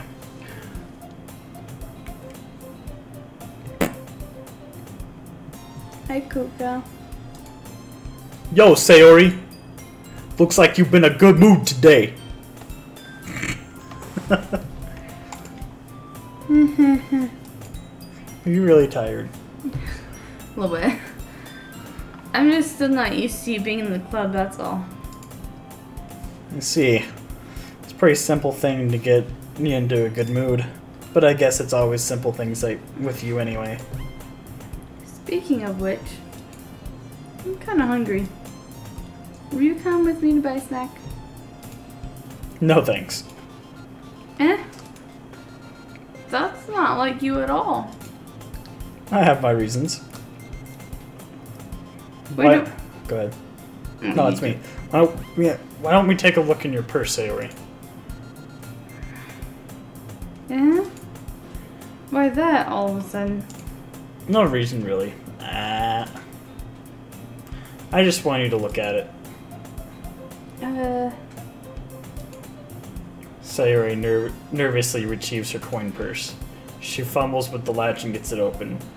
She turns upside down to spill the contents onto her desk. Only 2 small coins fall out. I knew it. I can see right through you, Sayori. That's not fair. How did you even know? It's simple. If you had enough money in the first place, you would have brought a snack before coming into the classroom. So either you're not hungry and want an excuse to take a walk, or you plan conveniently to forget something that spend all your money on, and then so I would lend you some. But there's one more thing. You're always hungry. And so that only leaves the one option. I give up. Don't make me feel guilty. If you feel guilty, that means you deserve to feel guilty. Yuri suddenly giggles. Didn't notice that she was listening in. Her face is in her book, as always. Wasn't listening to anything. It was just something in my book. Yuri! Tell Kuga to let me borrow some money. Jesus. Don't get me involved like that, Sayori. Besides, you should only buy what you can responsibly afford. And frankly, after pulling the mischievous little stunt like that, your suffering is only fair enough retribution. ... Did I didn't mean that. I got too absorbed in my book. Yeah. I really like when you speak your mind, Yuri. It doesn't happen much, but it's a fun side of you. There's no way you could think of that. You were right, though. I did something bad, now I have to accept the revolution. Retribution. That. So coming from you, Sayori, I guess that there's a little devil inside all of us, isn't there? Don't listen to her, you fool. Don't let her fool you. No. I like to say it the way I want to. Sayori knows exactly what she's doing. After all, she told you guys that she was bringing me to the club before she even told me. But I'm going to have common for him for the cupcakes. So I had to trick Natsuki into making them. Come on, give me more credit. Come on, give me more credit than that, Sayori. What the fuck? What?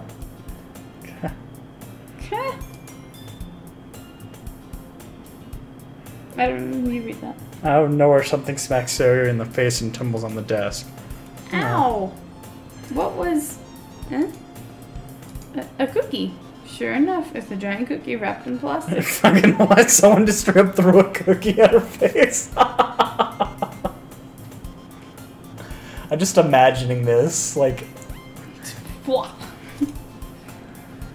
So he glances around. Is this a miracle? It's because I paid my restitution. Retribution. Actually, that one almost worked. I was just gonna give it to you. But then I heard you blab about the cupcakes. Oh, it's totally worth seeing your reaction, though. You're such a little bitch. Do you agree? Yeah, but that was funny. Natsuki. That's so nice of you.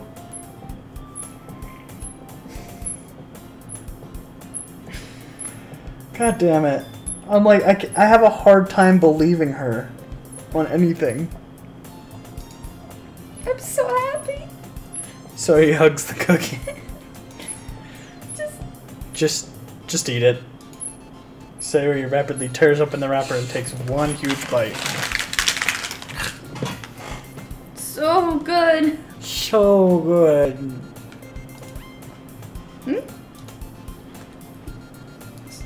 Sorry, clasp her hands over her mouth. You did my tongue. You're going through a lot over just one cookie. Honestly, I thought there was like a razor blade in the cookie or something. I thought she poisoned it. I thought there was something bad in it. Nancy takes a bite of her own cookie. Yours looks really... Yours looks really good too, Natsuki. Can I try it? Jeez. Beggars can't be choosers. But yours is chocolate. That's you. That's you and me all the time, because you're just... we'll give ourselves the same exact thing or something that's slightly different that I wanted and what you wanted, and then I go to eat mine and you're like, I want it. I don't trust Sayori. I don't trust any of these girls. The only girl that I trust right now is Yuri. I don't even trust her. She scares me. I'm a dark child. What do you expect? Yeah, why do you think I gave you that one? Fine. So I'm really happy you shared one with me. But yeah, no, I get the I don't trust Sayori thing. I really don't trust her. But then again, I don't know. I haven't played this, so...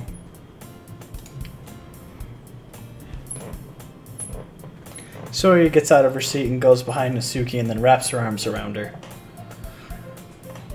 Ah, jeez. I get it. Cookie still in hand, Nasuki reaches up to nudge Sayori off of her.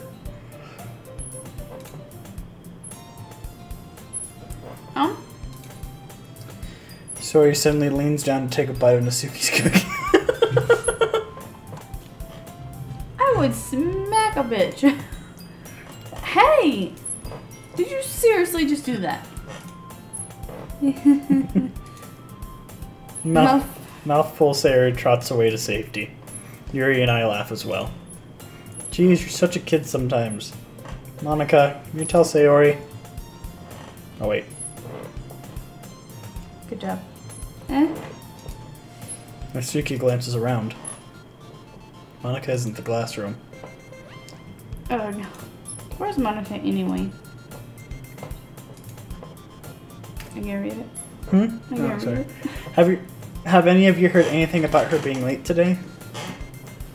Not me. I don't trust the situation right now. Yeah, I haven't either. It's a bit unusual. I hope she's okay. Of course she's okay. She's probably just had something to do today. She's pretty popular after all. Yeah? You don't think she has a... I wouldn't be surprised. She probably is more desirable than all of us combined. That's true. Excuse me? Suddenly the door swings open. Sorry, Okay. I'm super sorry. Dude, my heart was hurting there. Oh god, Coraline. Ah, there you are. Wait, that was you. Oh, there you are. I didn't mean to be late. I hope you guys weren't worried or anything. Fuck, dude, I was. Monica chose the club over her boyfriend after all. You're so strong-willed. Boyfriend? What on earth are you talking about? Monica quizzically glances at me. Never mind that. Well, how'd you up anyway? Well, my last period today was study hall. To be honest, I kind of just lost track of time.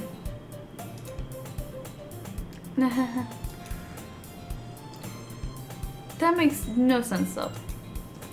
You would have heard the bell ring at least.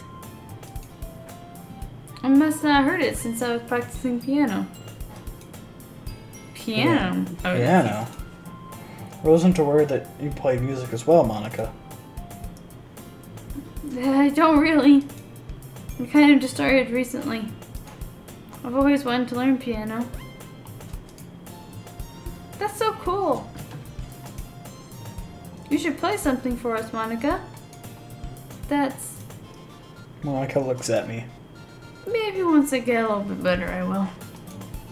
Yay! That sounds cool. That sounds cool.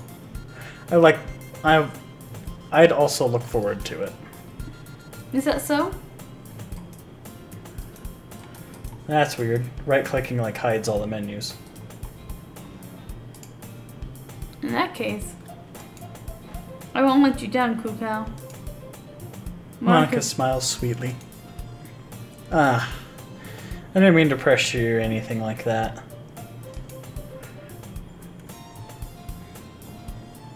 Yeah, don't worry. I've been practicing a whole lot recently. And I'd really love the chance to share once I'm ready. I see. In that case, best of luck. Thanks. So I didn't miss anything, did I? No, not really. Just everyone thought that you were murdered. No, everyone thought you were, you know, with your boyfriend. That's what everyone thought. I thought she was murdered. I chose to leave out Sayori's mischievous escapade. I'm sure Natsuki will end up complaining to her anyway. Looks like everyone has already settled down. Sayori somehow already finished her entire cookie. And Yuri's back to her book, and Natsuki disappeared into the closet. Hey, Yuri. I suddenly noticed that reading a different room. Different book from the one we were reading together. Thank you. Sorry, I didn't mean to interrupt. Huh, no. I was just kind of waiting for you. Ah, that's the case. Why don't we go ahead and get started? Yes, let's. Actually, I have a request. Do you mind if I make tea first? Not at all. Thank you very much. There's ain't one thing that can make my reading time here any better. It's a nice cup of tea. Not to mention yourself as well. Harry stands up and makes her way to the closet. I follow and watch as she retrieves a small water pitcher from the shelf, the kind with the filter inside. Can you hold this for a second? Sure.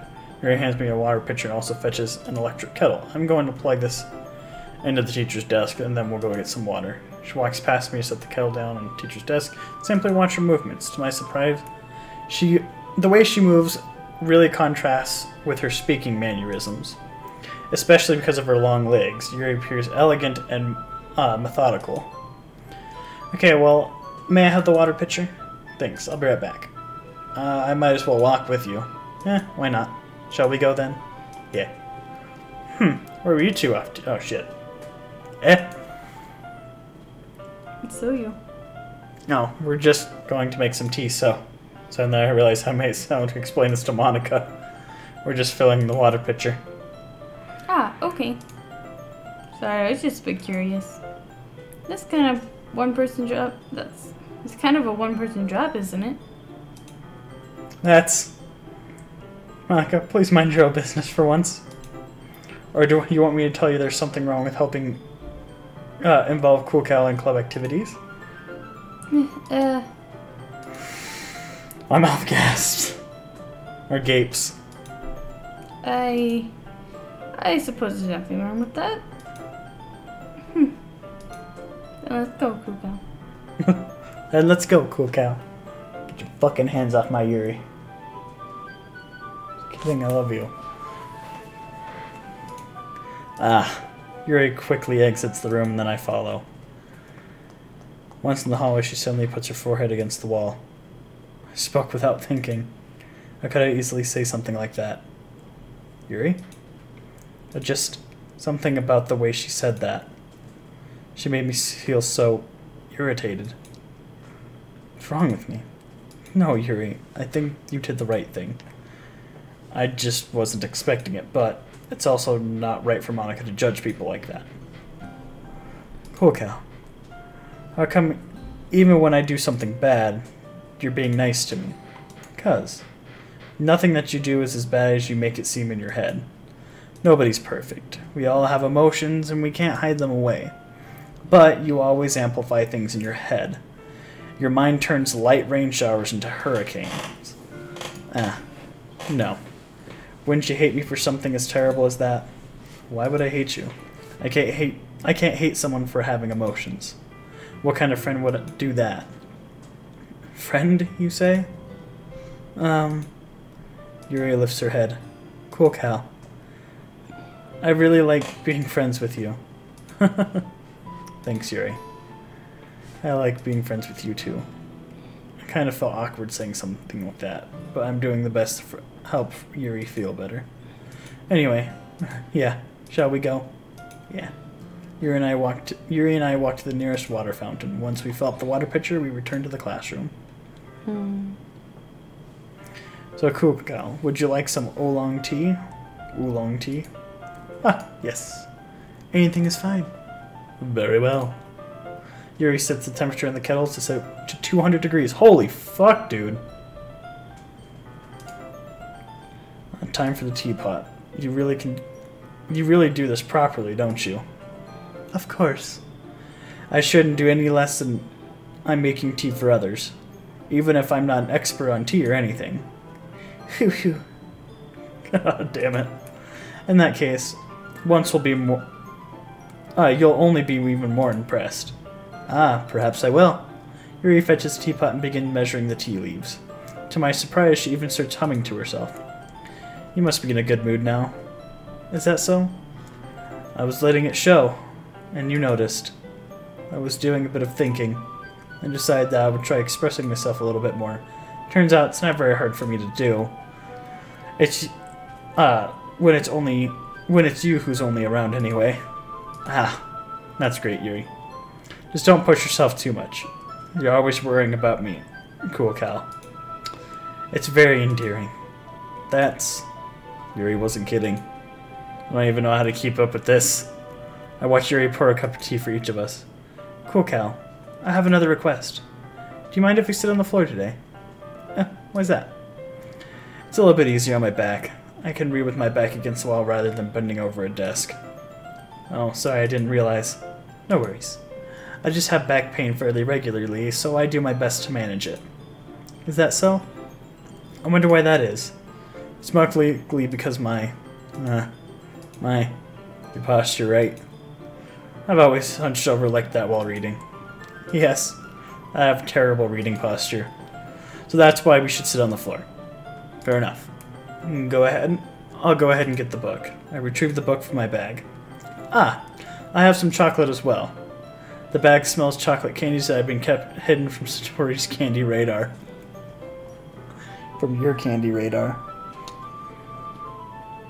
Are you falling asleep? I think she's falling asleep, guys. I'll take it. I take it, and since it'll go well with the tea.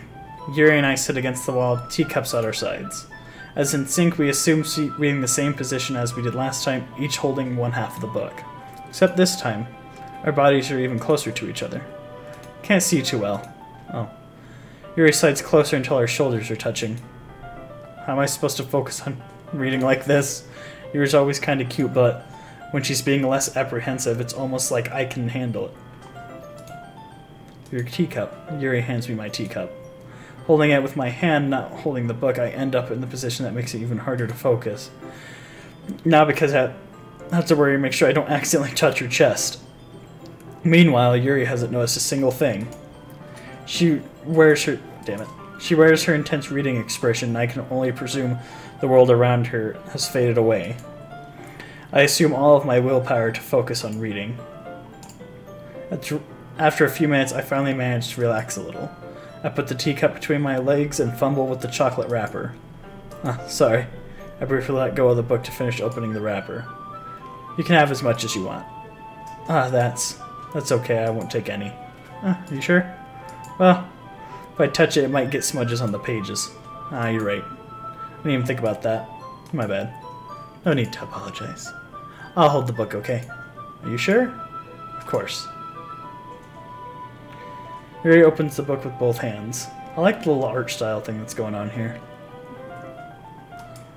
She holds it so I don't have any harder of a time reading from it. But as a result, her left arm practically is resting on top of my leg. Well, in that case, Yuri is already totally focused on reading again.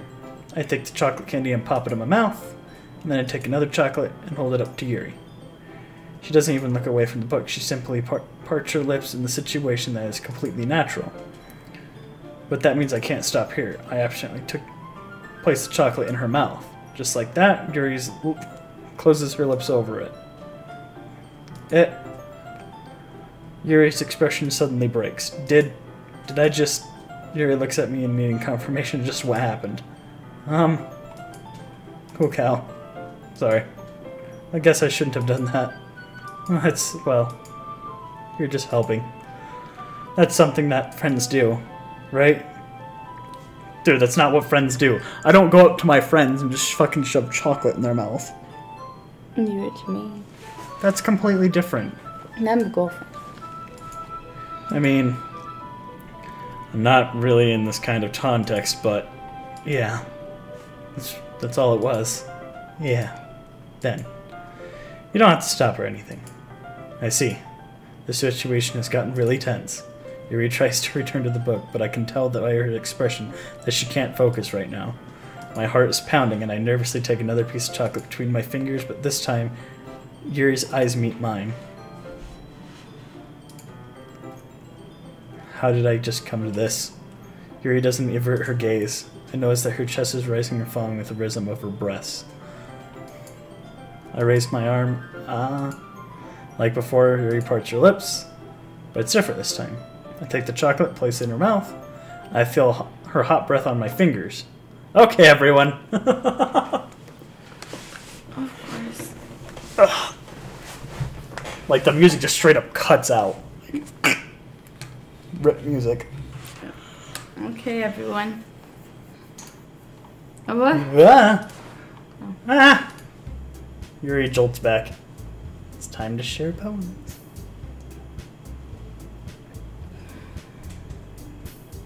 It's time to share a poem. Cool, Cal, you can help Yuri put away the tea stuff, right? Yeah, of course. Okay, thanks. You don't want to do this anymore, do you? Eh. I mean, if you don't want to, that's fine. I'm gonna keep going. I'm here. The spell is abruptly broken. I'll take care of the cups. Yeah. Ray picks up the teacups from the floor. I pick up the bag of chocolates. In the end, we hastily clean up without so much as a word between us. I get the feeling that this is something neither of us will have the courage to bring up. So am I going to read all this? I'll help you. Are you sure? You don't have to. You look like you're just done. It's 9 o'clock. I know. I'm so tired. I don't know. Also, this game gets boring. I'm not bored at all. Don't judge me. It's basically reading a book, dude. Just congratulations, it's in a visual style. It's like a boring romance. A boring romance. Damn right it is. We're gonna go ahead and go with Yuri, Tell me because... when people start dying. Fuck, dude. Let's see what you've written for today. Yuri stares at the poem with surprised expression on her face. Do you like it? Cool cow. This might have been better than yesterday's. Yeah, see, another dude really likes it too. See, really bad aim really enjoys this. I don't know if Skylar's still here or if she's even paying attention anymore, so... How'd you even pick up on this so quickly? Just yesterday you were telling me the kind of techniques worth practicing. Maybe that's why. You did do a good job explaining. I just really wanted to giving it more imagery. Yuri visibly swallows. Her hands appear sweaty. I'm not used to this. Used to what? I don't know. It's fine, take your time. Yuri breathes and collects her thoughts. I know that Yuri likes to think before she speaks, so I offer the patience to her. Yeah. It's just being appreciated like this, I guess. I told her to come if she did that. Sounds like my cat. It probably sounds really stupid, but seeing someone motivated by my writing, it makes me really happy. Are you saying that you've never shared writings before? Yuri nods. Really? I don't believe it. I only really write for myself. And besides, people would just laugh at me. Rip. There goes all the tea. Just kidding. Yuri nods again. Oh, shush. Why is she growling now? Because she's being a grump. Cammy.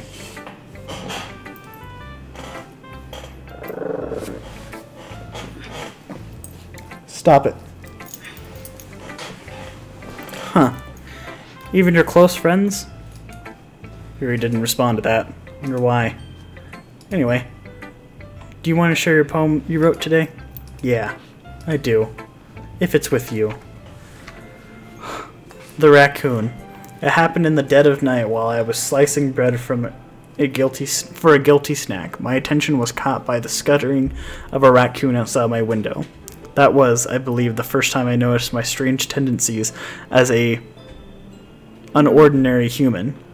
I gave the raccoon a piece of bread. My subconscious is well aware of the consequences.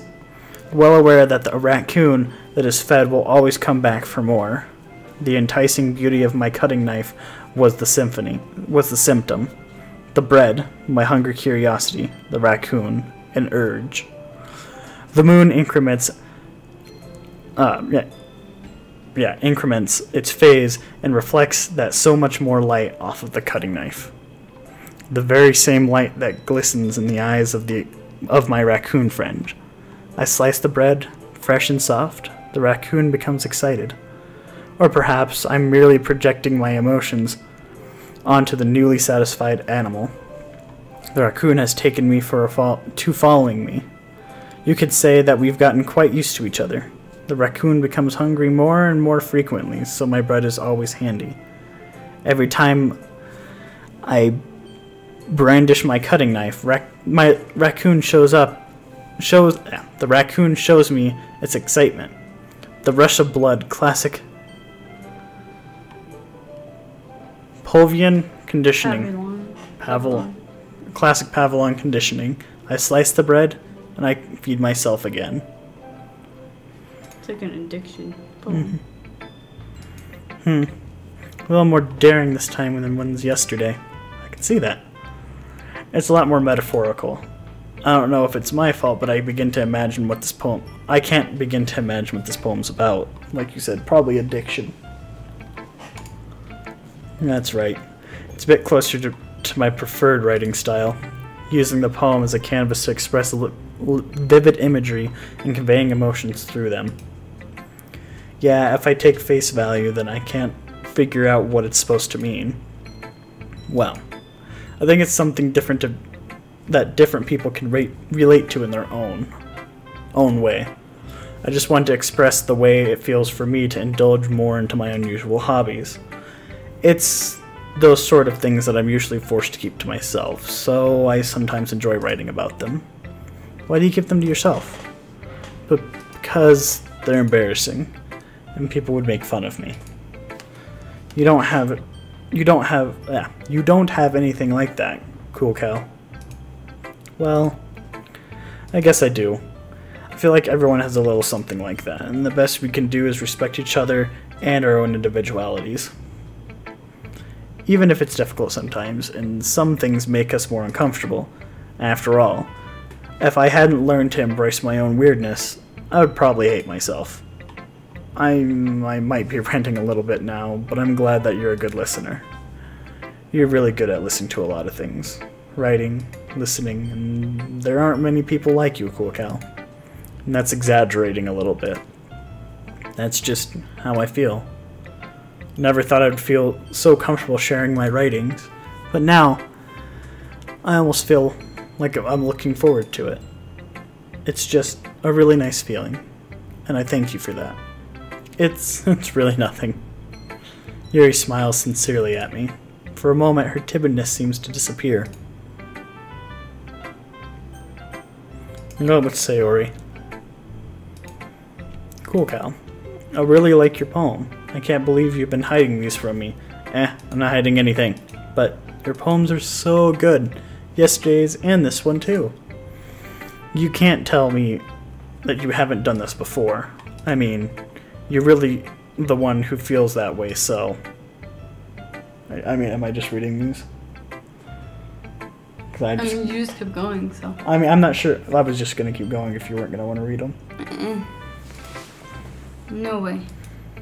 Not even Nasuki? Well, I guess Nasuki is the least likely to admit how much she likes something. But I don't think it's that. What do you mean? Well, I guess I'll be honest about it. It's a lot easier to write poems when I'm thinking about you. That was cute. What? Stop thinking weird... Stop thinking weird things, idiot. I just mean that you're really an expressive person, I guess. How am I supposed to write poems about my own stupid life, but you somehow make everything in your life an adventure? Even the little things. Like cooking? Let's not talk about that. I'm gonna go ahead and save.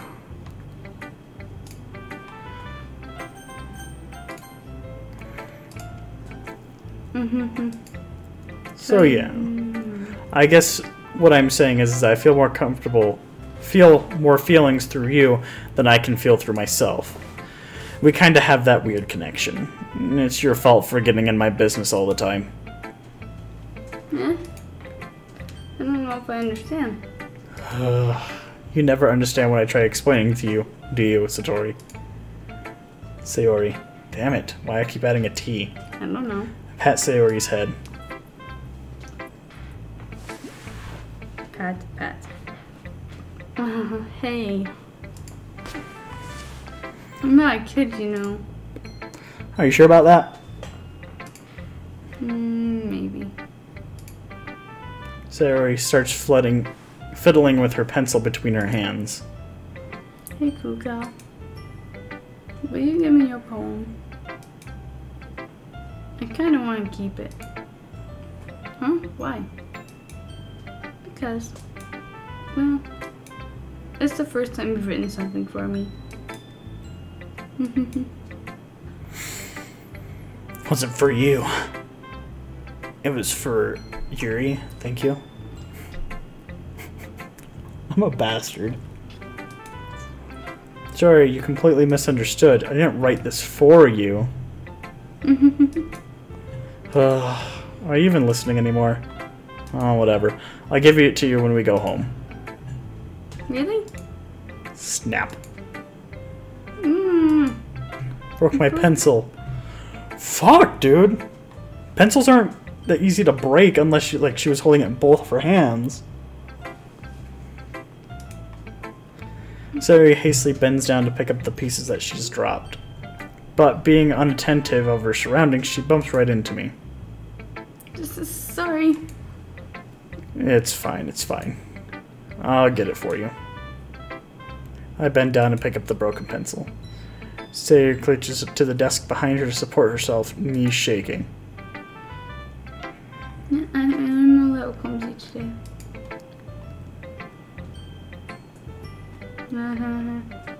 Jeez, there's like no enthusiasm in this anymore. Let's just sit down, Sayori. Yeah. I grab Sayori's arm and help her sit in the desk. Anyways, I still haven't read your poem. Oh. Sorry, I forgot about that. But it's not as good as yours. Jeez, don't worry. I'm sure I'll like it. Damn, this is a long one. Bottles. I pop off my scalp like the lid of a cookie jar. Beautiful. I like it. It's a secret place where I keep all of my dreams. Little balls of sunshine all rubbing together like a bundle of kittens. I reach inside with my thumb and forefinger and pluck out one. It's warm and tingly, but there's no waste. I put it in a bottle to keep it safe, and then I put the bottle on a shelf with all the other bottles. Happy thoughts, happy thoughts, happy thoughts and bottles all in a row. My collection makes me a lot of friends, each bottle a starlight to make amends. Sometimes my friend feels a certain way. Down comes a bottle to save a day. Night after night, more dreams. Friend after friends, more bottles. Deeper and deeper my fingers go, like exploring dark caves, discovering secrets hiding in nooks and crannies. Digging and digging, scraping and scraping. I blow the dust off my bottle caps. It doesn't feel like time's elapsed. My empty shelf could use some more. My friends look through my locked front door. Finally all done, I open up, and my friends come in. They all come in such a hurry. They want my bottles that much. I frantically pull them off the shelf one after another, holding them out for each friend. Each and every bottle. But every time I let one go, it shatters between the tile of my feet. Happy thoughts, happy thoughts, happy thoughts, and shatters all over the floor. They were supposed to be for my friends who aren't smiling. They are all shouting, pleading, something. But all I hear is echo, echo, echo, echo, inside my head. That's depressing. Extremely. That like almost wants to make me cry. No. Holy crap. Hey. Sorry, did you really write this? Of course I did. Help. Your claws in my skin. Thank you. Didn't I tell you yesterday I was gonna write the best poem ever? Yeah, but... Oh wait, that was you. I didn't mean to expect anything like this coming from you. Fuck, damn it, I did it again. Ah, shit. No, you just fucking everything up. I'm only doing what I'm good at.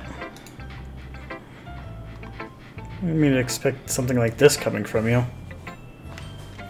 Monica taught me a whole lot. I've been really in touch with my feelings lately. Ow. Bad cat. I'm only tilting this more and more closer to you because the more and more I just can't hear you. Because you keep getting quieter. Are you gonna click?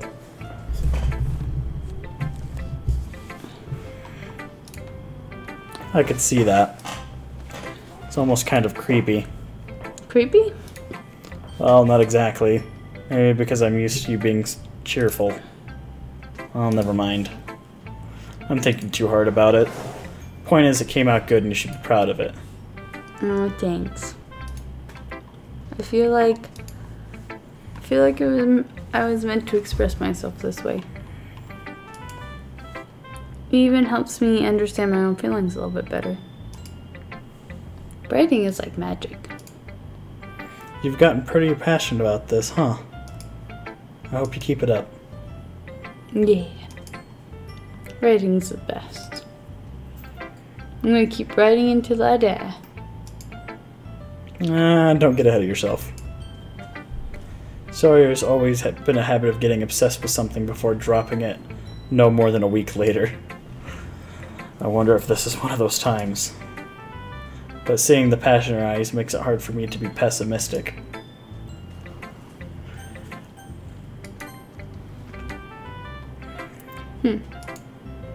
Well, I can admit it's better than the last one. It's nice to see you're putting in some effort. That's good. But I still don't like this at all. It's trying too hard to be serious. What do you mean by that? Poems don't need to be all deep sounding to express something. Yes, they do. It's going to just sound like you're forcing it unless you really don't suck at it. Honestly, don't bother trying to write poems like this until you're on Yuri's level. That's the key. Stop short all of a sudden. Don't tell me... Eh? You're not just trying to impress Yuri, are you? Yes. Well, what are you talking about? And keep your voice down. You know Yuri would love this kind of... This... Agnesty? Angsty. That's a weird word. You don't know what the word angsty means? No, continue. Yeah. I don't know how to describe it. Just because she's talented writer doesn't mean... I mean... You? It's supposed to be... Well, that's not what it sounds like. Looks like I'm in trouble. I somehow struck a nerve, though what I did is beyond me. I'm so done with you. Naoki shoves the poem I handed over back to me. Take your stupid poem. If you wrote it for someone else, just don't show it to me. Ouch. That's what I get for letting a younger girl step into my business. Unless I was a mind reader, I was destined to be in a world of pain from the start. At least Nasuki really wasn't really the girl I was trying to impress in the first place. Damn right. So I guess I'm not reading her poem. Hi again, Kukao. How's the writing going? Alright, I guess. I'll take that. As long as it's not going bad. I'm happy that you're applying yourself. Maybe soon you'll come up with a masterpiece. I wouldn't count on that. You never know. Want to share what you wrote for today? Sure, here you go. I gave a poem to Monica. Alright. This one's good. Feels like you're not only getting more comfortable with your style, but the imagery's better than the last one I read. Just wondering, but have you been finding inspiration in Yuri's writing style? Yes. I guess so. You can't deny that she's talented. You can't deny that she's not talented. Oh, shut up. You didn't read it right. Yeah, totally. I think her poems are the most romantic. I wouldn't say that. I would not say that either. That's the best way to describe it. She's like a totally different person when she picks up a pen. I noticed that too. Or when she's talking about literature, the light turns on inside her. Sadly, it's hard to get much personal conversation out of her. Trust me, I've tried. Who knows what goes on in that head of hers? Well, if you don't mean that in a bad way. No, of course not. I just meant that I wish she didn't keep so much to herself. But still defending her like that. You must be pretty into her. You're completely misunderstood. Calm down, I'm kidding. No, you're not. Besides, I'm pretty sure she's the right girl boyfriend. Wait, really? Shatter. Yeah, a fictional one anyway.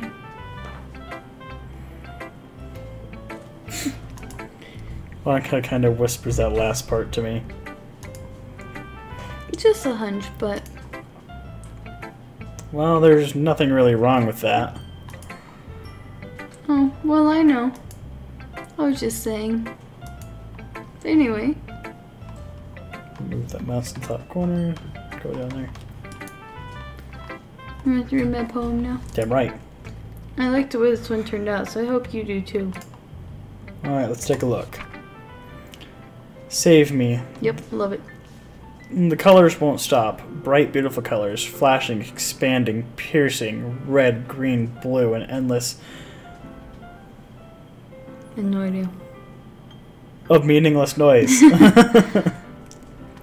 The noise won't stop. Violently grating waveforms. Squeaking, screeching, piercing, swing. Sine, cosine, tangent. Oh, yeah, I can't read that shit. Like playing on a chalkboard on a turntable. Like playing a vinyl on a pizza crust. The endless poem of meaningless. Load me.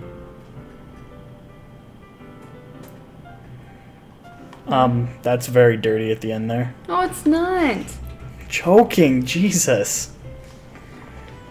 It's even more extract than the last one. I guess it's just the way I write. I'm sorry if you don't like it. No, I never said that. It's just... It's the kind of thing I've never really seen before, I guess. I kind of like playing with my space on the paper. Choosing where and how space your words can totally change the mood of the poem. Yeah, it did. So much like magic. The way I wrote the lines really short makes it feel like they're trying to speak over the noise. I see. Still hard for me to tell what it's about, though. Sometimes asking what a poem is about isn't the right question. A poem can be as abstract as the physical expression of a feeling. It's beautiful. What? It's her. It's her what? Would you just continue? I don't know what you're talking about. The entire dark part of the story has something to do very badly with her. Or a conversation with the reader. So putting it that way, not every poem is about something. Anyway, here's Monica's writing tip of the day. Sometimes you'll find yourself facing a difficult decision. When that happens, don't forget to save your game.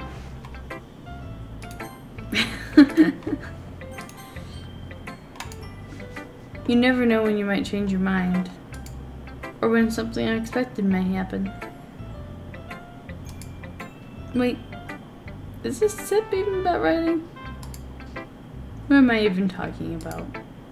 Let's talk about fourth wall breaking, and then you know something's going to be happening the next day. That's my advice for today.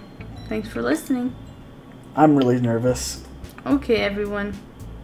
100% Monica isn't the good girl. So I'm honestly, my heart's like grasping right now. We're all done reading each other's poems, right? I have something extra planned today, so if everyone could come sit at the front of the room. Is this about the festival? Well, sort of. Ugh, do we really have to do something for the festival? It's not like we can put together anything good in just a few days. Let's end up embarrassing ourselves instead of getting any new members. That's a concern of mine as well. I really don't do well at last minute preparations. Don't worry so much. We're gonna go out with a bang. We're going to keep it simple, okay? Fuck, dude! God! We won't need much more than a few decorations. I'm a sacrifice.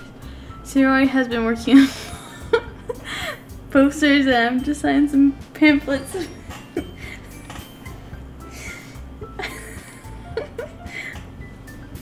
I can't finish reading. We can give out during the event. You're so fucked up, dude. Jesus Christ. That's okay. Great. Okay, that's great and all. But that doesn't tell us what we're going to actually be doing for the event. I'm a sacrifice. Sorry. I thought you heard about it already. We're going to be performing. I can't hear you. Performing? Monica. Yeah, we're going to go having a poetry performance. Each of us are going to choose a poem to recite during the event. But the cool part is we're also going to let anyone come up and recite poems too. Sorry's putting all the posters putting on all the posters in case anyone wants to be prepared ahead of time.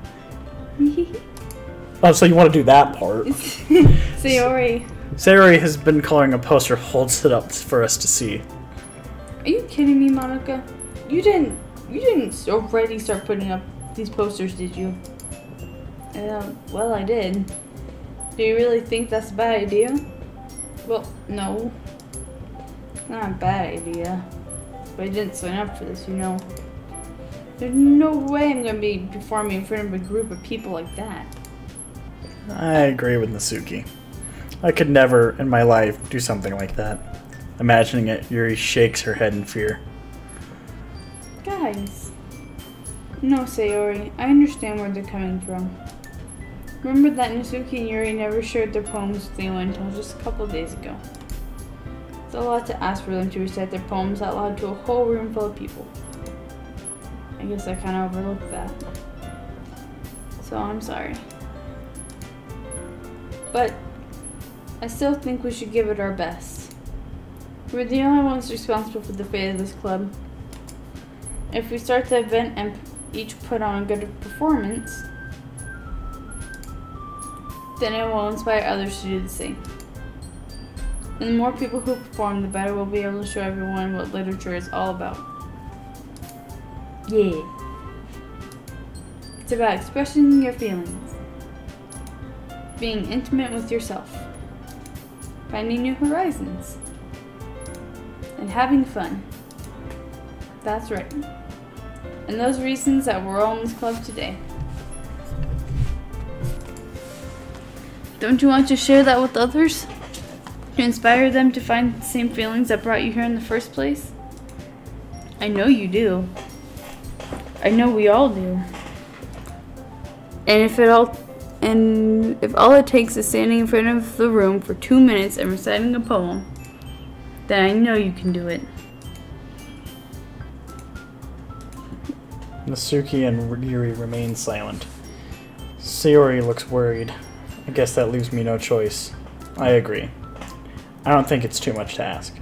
I think if that Sayori and Monica have been really trying hard to get new members, the least we could do is help them out a little bit. Well, maybe, but... It looks like Natsuki doesn't have any arguments left. Okay, fine. I guess I'll have to get it over with. Alright. Phew. Thanks, Natsuki. What about you, Yuri? Yuri dejectedly glances around at everyone else's expectant faces. I guess I don't really have a choice. Hi, that's everyone. You're the best, Yuri. This club is seriously going to be the death point. That's you. Death of me. Oh gosh. You'll be fine, Yuri. But anyway, let's move on to the main event. I want each of you to choose a poem of yours. We're going to practice reciting them in front of each other. No way. No way. Monica. Scandalous. This is too sudden. Well, if you can't recite your poem in front of the club, how do you expect to do it in front of strangers? Oh no. Don't worry. I'll start off to help everyone feel a little bit more comfortable. Can I go next? Of course. Now let's see.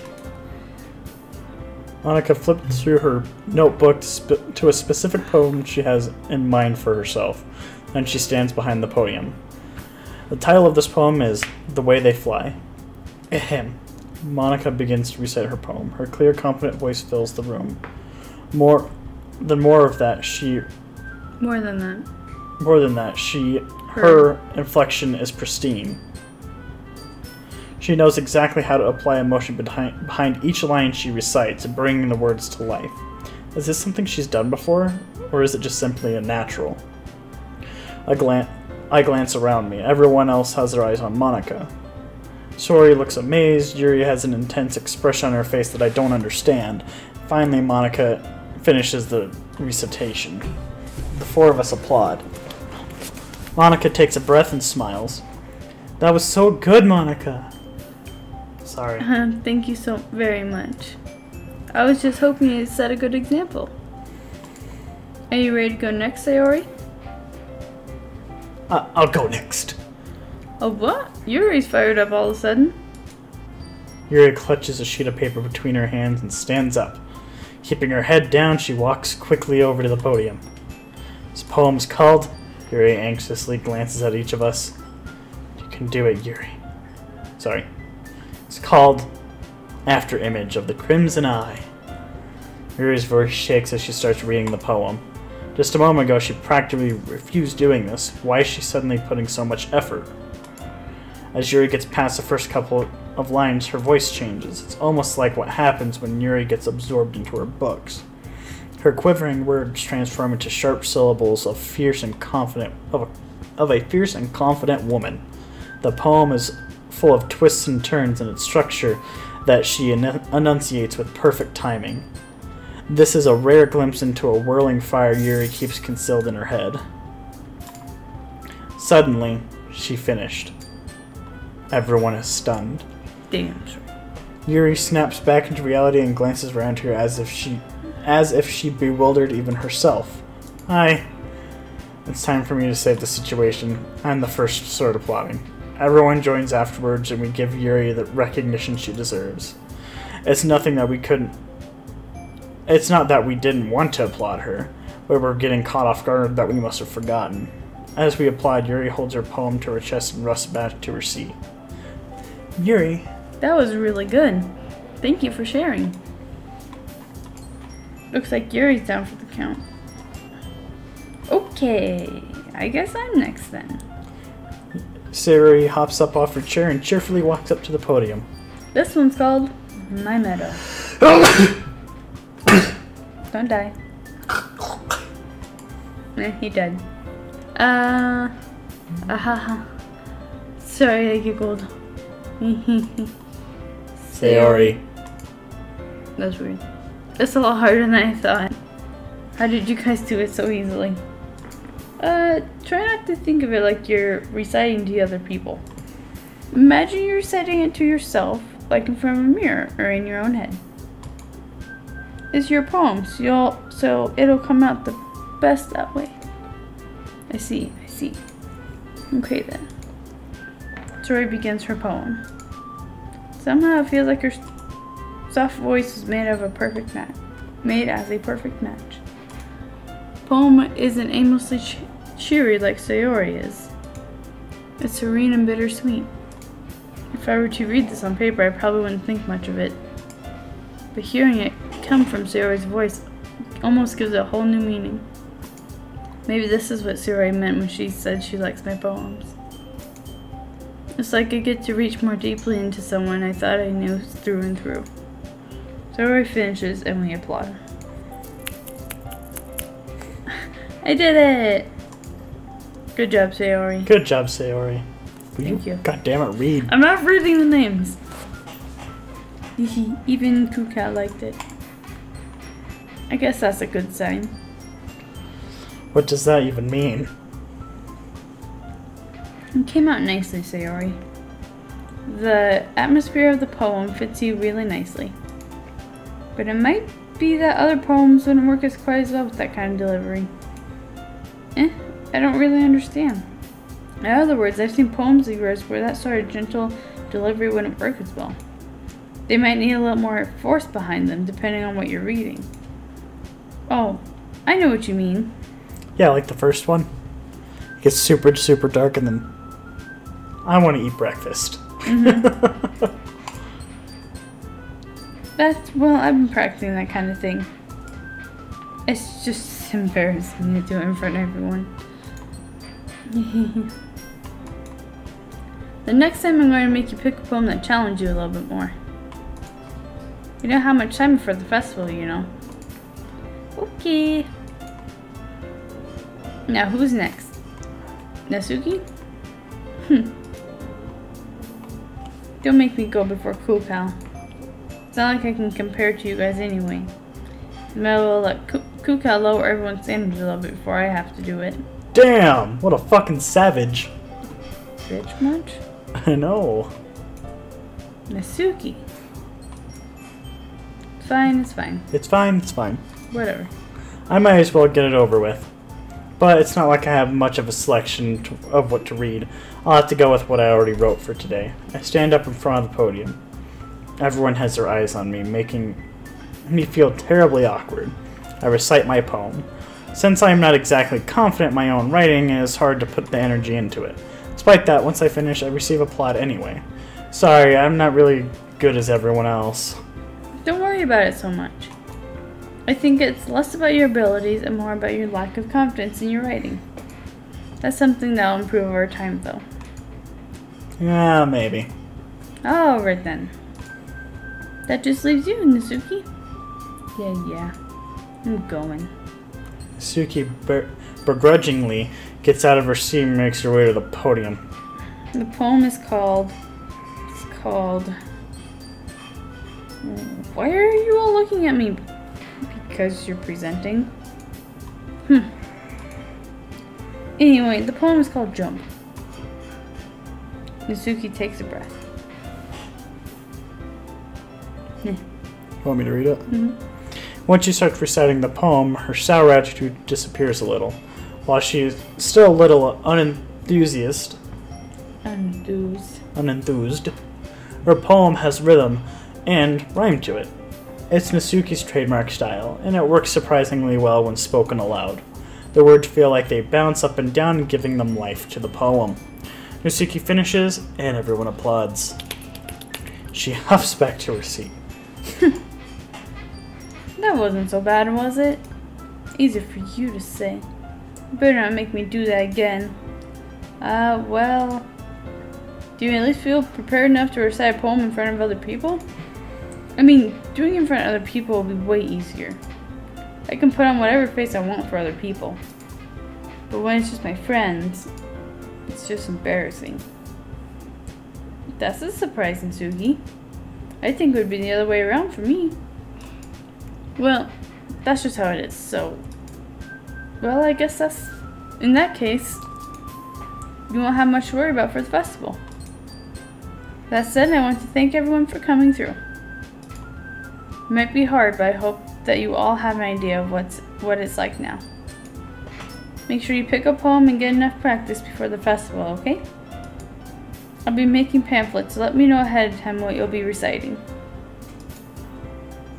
Jeez. I should probably find some other poem to recite instead. That's fine too. It doesn't have to be your own.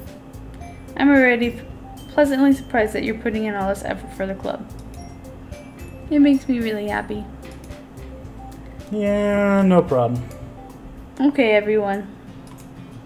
I think that's about it for today. I know the festival's coming up, but let's try to write poems for tomorrow as well.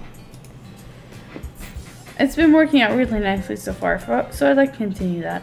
As for the festival, we'll finish planning tomorrow, and then we'll have the weekend to prepare. Monday's a big day. I can't wait. I can do this. I can do this. Alright. I stand up, and there's no way I'll be able to find out the same enthusiasm as Sayori or Monica, but I'll do my best to get through it. As if for the sake of the club and impressing Monica, then I'll have to do my best. Ready to go, Sayori? Yep. Look at you two. Always going home together like that. It's kind of adorable, isn't it? Hehe. Jeez, guys. Jeez, guys. Don't make it such a big deal out of it. It must be really nice, though. Well, how am I supposed to respond to that? Well, it's okay, Kuka. You don't have to say. Whatever. Let's go already. I walk home with Sayori once more. Even though it's only been a few days, a lot of things have already changed. But today, Sayori is being a little bit quieter than usual on the way home. Hey, Sayori. Oh. Sorry, I was spacing out. Ah, no wonder. I was thinking about something from earlier. I like how we get to... I mean... Sayori fumbles on her own words. So, let's just say that one day Yuri asked to walk home with you. Huh? What would you do? What kind of question is that? You're kind of putting me on the spot here. Well... walking home... I'd walk home with Yuri, huh?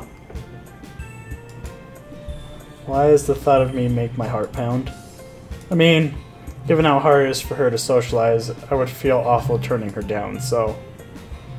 Isn't she so beautiful and smart? That has nothing to do with what you just asked. You just admitted it. Jeez. There's not even a point in speculating something that's never going to happen. Well, maybe. But I just like to think about it. It's not long before you won't need me anymore, you know. What the fuck, dude? Need you. Sayori. I can't figure out how you're seeing things in your head right now. Sorry. Everyone is different. Everyone is different. Nobody in this club is a replacement for you. If you say so. Conversation trails off and I'm left feeling awkward. But it was kind of her fault for trapping me in such a weird question. I can't just lie to her. If there's something that makes her happy, I would hate to take that away from her. That's why I said there is no point in speculating. And then again, the festival is only a few days away, and who knows what will happen in that time. Everything.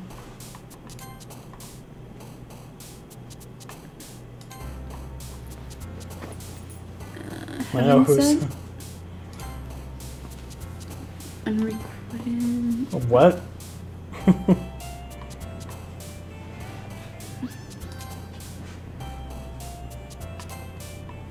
Effulgent? Exactly.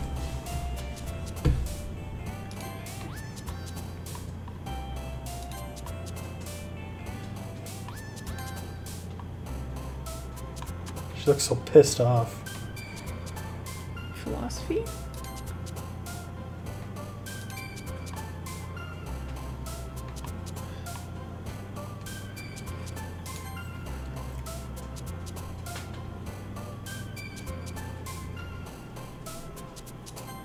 Oh well.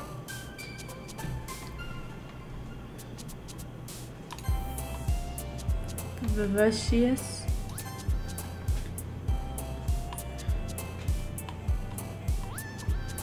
Plus. Oh well.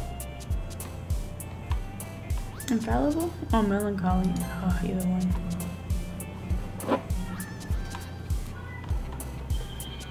Spies. Meager.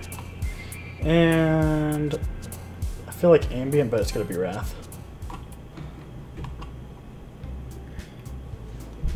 Oh man. I'm the last one here again. Don't worry, I just walked in too. But what I'm probably gonna do is we're probably gonna end it here. It is almost 10 o'clock, and we have to get up at 5:30 in the morning. So, Kill me. I hope everyone has a good night and enjoyed the stream. I'm probably gonna finish this off. Kaylin doesn't care that much, I can tell. She just wants to get to the really depressing shit already. Yeah. So I'll probably end up finding the depressing part, saving, and calling it good. So yeah, I'll probably do it next stream. If not next stream, I'll be doing Osu next stream. Whenever that is. Yeah, we'll see what happens. So, hope everyone has a good night. Bye. And I had a lot of fun. If you did have fun, just go ahead and feel free to follow, and we'll hopefully be on Wednesday. That's when our next stream will be, so. Well, my next stream, because Wednesday at 6:30. Wednesday at 6:30 my time, which right now it's 8, so 3 hours from now, 3 hours ago. So take whatever your time is minus 3 hours, and that's when I'll be streaming. So anyway, y'all have a good night.